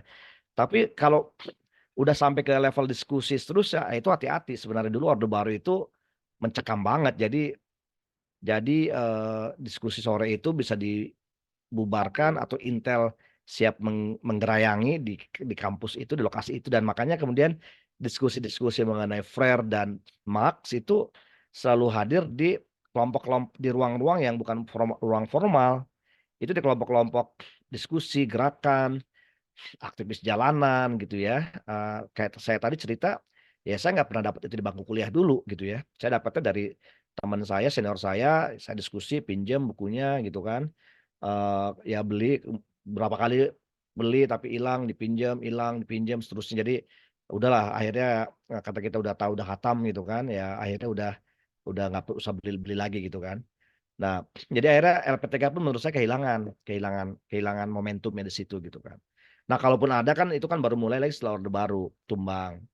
Nah, tapi kan udah zamannya udah berbeda. Zamannya sekarang udah zamannya udah zaman kita berhadapan dengan Terelie lah, berhadapan dengan dengan roman-roman ya, Bung Ridwan tahu lah, roman-roman picisan, roman-roman cengeng yang anak-anak Gen Z sekarang tuh gimana gitu kan. Jadi proses pertarungan ideologis juga sangat kencang juga. Jadi saya mau mengajarkan Paulo Freire ke anak-anak mahasiswa saya misalnya, tapi mereka bacaannya udah bacaan Terelie, bacaannya udah bacaan eh, apalah roman-roman, apa cerpen-cerpen picisan cengeng begitu ya. Jadi memang di situ agak susahnya gitu ya. Eh, itu satu. Jadi memang justru hidupnya di kelompok-kelompok alternatif gitu ya. Untuk pertanyaan dari Kang Anggi ya. Ya dipinggirkan, yang nggak dianggap penting ya. Pemikiran-pemikiran misalnya, eh, Pak, ya kan jangan kan misal WNJ kalau ditanya alumni-alumninya misalnya mahasiswa apakah mereka mengenal Patilar, itu pasti banyak yang nggak tahu gitu ya. Tapi kalau mahasiswa ditanya apakah mereka mengenal Terelie, ya pasti jawabannya tahu gitu ya. Kita ditanya siapa siapa Tilaar itu Pak gitu. Ya mereka taunya mungkin yang cewek-cewek. Saya tahu Pak, tapi itu adalah Marta Tilaar misalnya gitu kan. Ya kan, ya kalau lebih jelaskan ya itu istrinya Pak Tilaar misalnya gitu ya. Nah, itu di situ ini ya. Eh, Oke, lanjut. Selanjutnya adalah secara bukti praktisnya seberapa berhasil Paul. Memang saya juga belum menemukan, kalau ditanya bukti bukti praktisnya emang nggak ada gitu. Ini kan semacam semacam bentuk eh, rasa feeling, empati, kasih sayang dari paman kepada ponakan Christina gitu ya. Eh, tapi Christina menurut saya dia merasa, menurut saya kalau ditanya apakah ada buktinya, mungkin dalam bayangan saya ini, dalam bayangan imajinasi saya, Christina bis Christina dapat membayangkan kehidupan seorang pamannya yang jadi orang hebat saat itu Brasil gitu ya, dan di Amerika Latin gitu ya. Makanya tadi Dimas juga menyebut, Antonio Dardera itu menyebutnya contoh kasusnya adalah di mana, di Argentina. Benar, Argentina itu juga salah satu basis gerakan kiri di Amerika Latin. Nah, uh, yang menarik menurut saya, Christina mendapatkan pencerahan dari pamannya dengan cara yang lebih personal gitu kan, dengan cara yang lebih personal. Dia merasa ya mungkin berbunga-bunga ketika dikirim surat itu gitu kan. Kata di Bung Ridwan, kalau ditanya apakah sekarang kita masih mempertahankan tradisi surat, pasti jawabannya tidak. Kalau diminta anak-anak sekarang, Gen Z sekarang mereka bikin surat, belum tentu bisa. Gimana menentukan kata-kata, pilihan katanya, diksinya, ungkapan ekspresinya gimana gitu kan. Eh, saya ingat dulu ketika dulu saya kuliah tuh satu itu ada teman saya, dia mau nembak cewek, ya nembak cewek dari fakultas berbeda, saya laki-laki sekelas sama saya, itu dia bikin surat cinta, ya tapi surat cintanya panjang 5 halaman. Isinya apa? Surat cinta itu isinya adalah dia menggunakan teori-teorinya Marx dalam surat cinta itu. Ya. Tapi untungnya si ceweknya dia nggak nolak ya. Kalau nolak kan dipikir kan ini apaan nih, terus surat cinta kok isinya teori Marx, alienasi lah, kemudian kesadaran kelas lah, materialisme historis lah, apa-apa gitu kan. Nah, karena dulu kita baru awal kuliah, masih masih menyala-nyala ya, merah menyala-nyala mengenai teori Marx, dan dia PDKT dengan seorang mahasiswi dan dia kemudian nembak dengan surat cinta itu. Tapi di surat cinta itu dia selipkan tuh banyak teori-teori yang Marx mengenai kapitalisme, alienasi dan seterusnya gitu kan. Ya, dan kita jadi bahan ledekan aja di teman-teman kelas kami kan, karena kok bisa surat cinta ada teori-teorinya Marx gitu kan. Jadi tapi akhirnya dia terima dan sekarang dia udah sampai nikah dan seterusnya, anak terusnya gitu kan. Itu jadi menurut saya pencerahannya di situ ya. Terus dia mendapatkan pencerahan dari pamannya dengan cara yang berbeda. Jadi ngajarin tapi tidak dengan ngajarin formal kayak ibarat paman ke ponakan, dari guru ke murid, tapi dengan cara yang lebih santai, lebih rileks, lebih populer dengan sebuah surat-surat gitu kan. Jadi akhirnya Christina juga merasa dia tiap setelah mendapat surat yang sebelumnya, dia menanti surat berikutnya. Kira-kira Uncle Fred akan menulis surat apa lagi ya gitu ya. Sampai 18 surat itu gitu kan. Jadi selalu ditunggu-tunggu, selalu dinanti surat-surat dari pamannya itu, dan kemudian dari situlah Christina mendapatkan semakin mendapatkan sentuhan personal, bonding, ikatan dengan Flair semakin kuat gitu ya, karena ternyata Flair juga kemudian setelah surat itu selesai dia mengirim surat berikutnya, dan dia harus memikirkan bagian apa lagi yang saya belum jelaskan kepada Christina gitu kira-kira kan. Yang paling banyak kan cerita di masa anak-anak dan masa muda. Nah, tapi di masa anak-anak dan muda itu kan Flair dia akan cerita tentang apa lagi ya. Oh ini masa dia dulu bermain piano, oh ini masa dia dulu bermain tentang apa. Nah, itulah yang kemudian hubungannya semakin erat, akrab antara Christina dengan Flair gitu kan, dan Christina berharap terus, menanti terus surat-suratnya itu, dan pencerahannya semakin mendalam di situ gitu ya. Uh, tapi Flair juga dari situ, dari Christina dia belajar untuk menuangkan pemikirannya, menuangkan, karena di eksilnya Fred itu di Chili, di Jenewa, di Paris gitu kan, di Eropa, di Amerika, itu kan banyak waktu dia untuk merenung, untuk merefleksikan apa, nah, makanya dia menulis untuk teman-temannya, murid-muridnya, nah, termasuk untuk Christina di situ gitu ya. Itu oke, ya Pak ya, dari Pak Suparno ya, usaha sadar untuk melakukan manusia dalam mendidik. Ya, saya lupa ya ini yang ini ya Undang-Undang 2003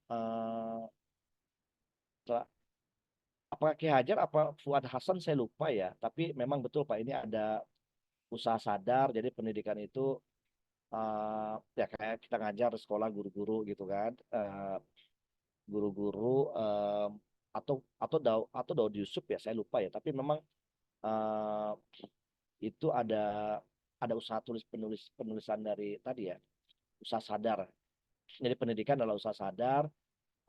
Dulu kita melakukan penghapusan buta aksara dari transisi dari orde lama ke orde baru gitu kan, dengan program dan seterusnya, ada sekolah rakyat dan seterusnya, itu kan usaha sadar. Sekarang juga kita kan dari bagian pendidikan, tapi pendidikan yang informal, tapi kan sadar kan, kita bikin Zoom, bikin materi, bikin apa gitu ya, sehingga akan lebih menjadikan usaha sadar yang kolektif kira-kira gitu ya. Tapi saya lupa itu dari siapa ini. Itu uh,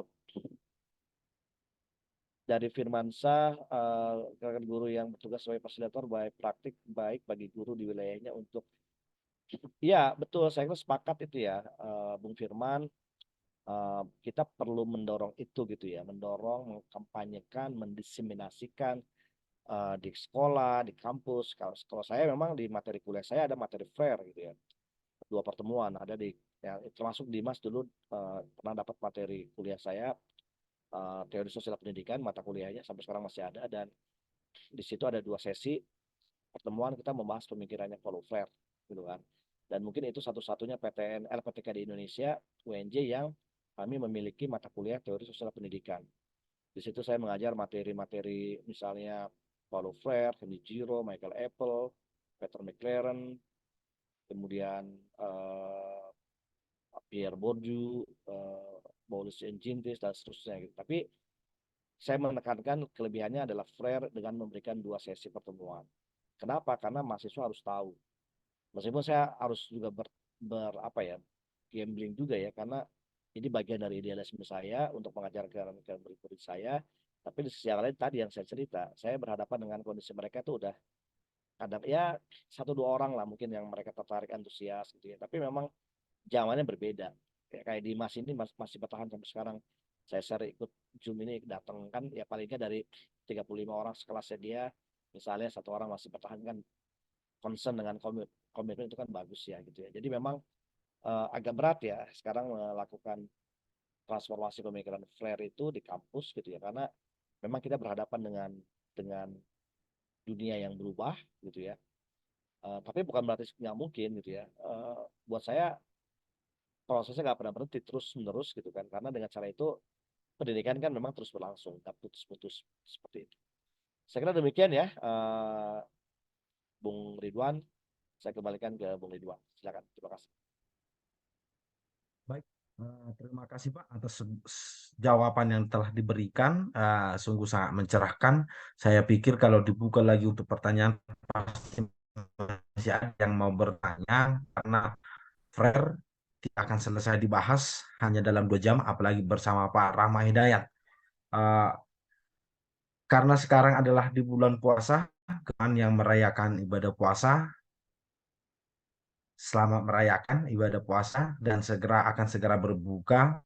Kita tahu ada bahasa yang sangat populer, agamamu adalah agamamu, agamaku adalah agamaku, tetapi bagi orang Kristen seperti kami, takjilmu adalah takjilku juga. Karena itu izinkan kami pada kesempatan ini juga bahwasanya kami juga akan segera berburu takjil. Kira-kira begitu. Saya pikir terima kasih teman-teman semua.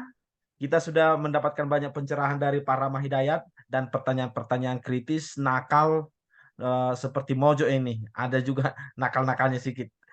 Oke, demikian barangkali mungkin ada yang harus ditutup oleh Pak P2G atau langsung ditutup saja Pak? Ya, Silakan saja Pak Atau Moderator ada Rahmat. dari Bung Iman. Ternyata Bung Ridwan ini adalah salah satu kategori yang lagi viral, nonis pencari takjil.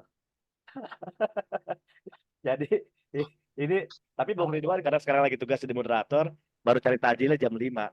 Tapi ada yang nonis pencari takjil garis keras, itu pencari takjilnya jam 2. Jam 2 jam 3 itu. Itu ada jam 2 jam 3 itu. Mereka keadaannya Oh, nggak kalau kami Pak, mulai jam 3 memang. Makanya dari tadi udah diburu-buru teman-teman. Kebetulan siswa-siswa sedang ada di saat ini di rumah kita ada latihan. Udah diketuk-ketuk, kapan kita Pak katanya. Makanya saya mengurung diri di kamar saya ini Pak. Oh. Ya, jadi Oke, terima kasih. saya pikir Terima kasih, demikian. Bung. Terima kasih teman-teman. Makasih, Langsung Vin. saja saya yang nutup ya Pak. Ya, makasih Bung Ridwan. Oke, terima kasih. Sampai berjumpa lagi pada tadarus kemudian. Selamat sore. Selamat sore, terima kasih.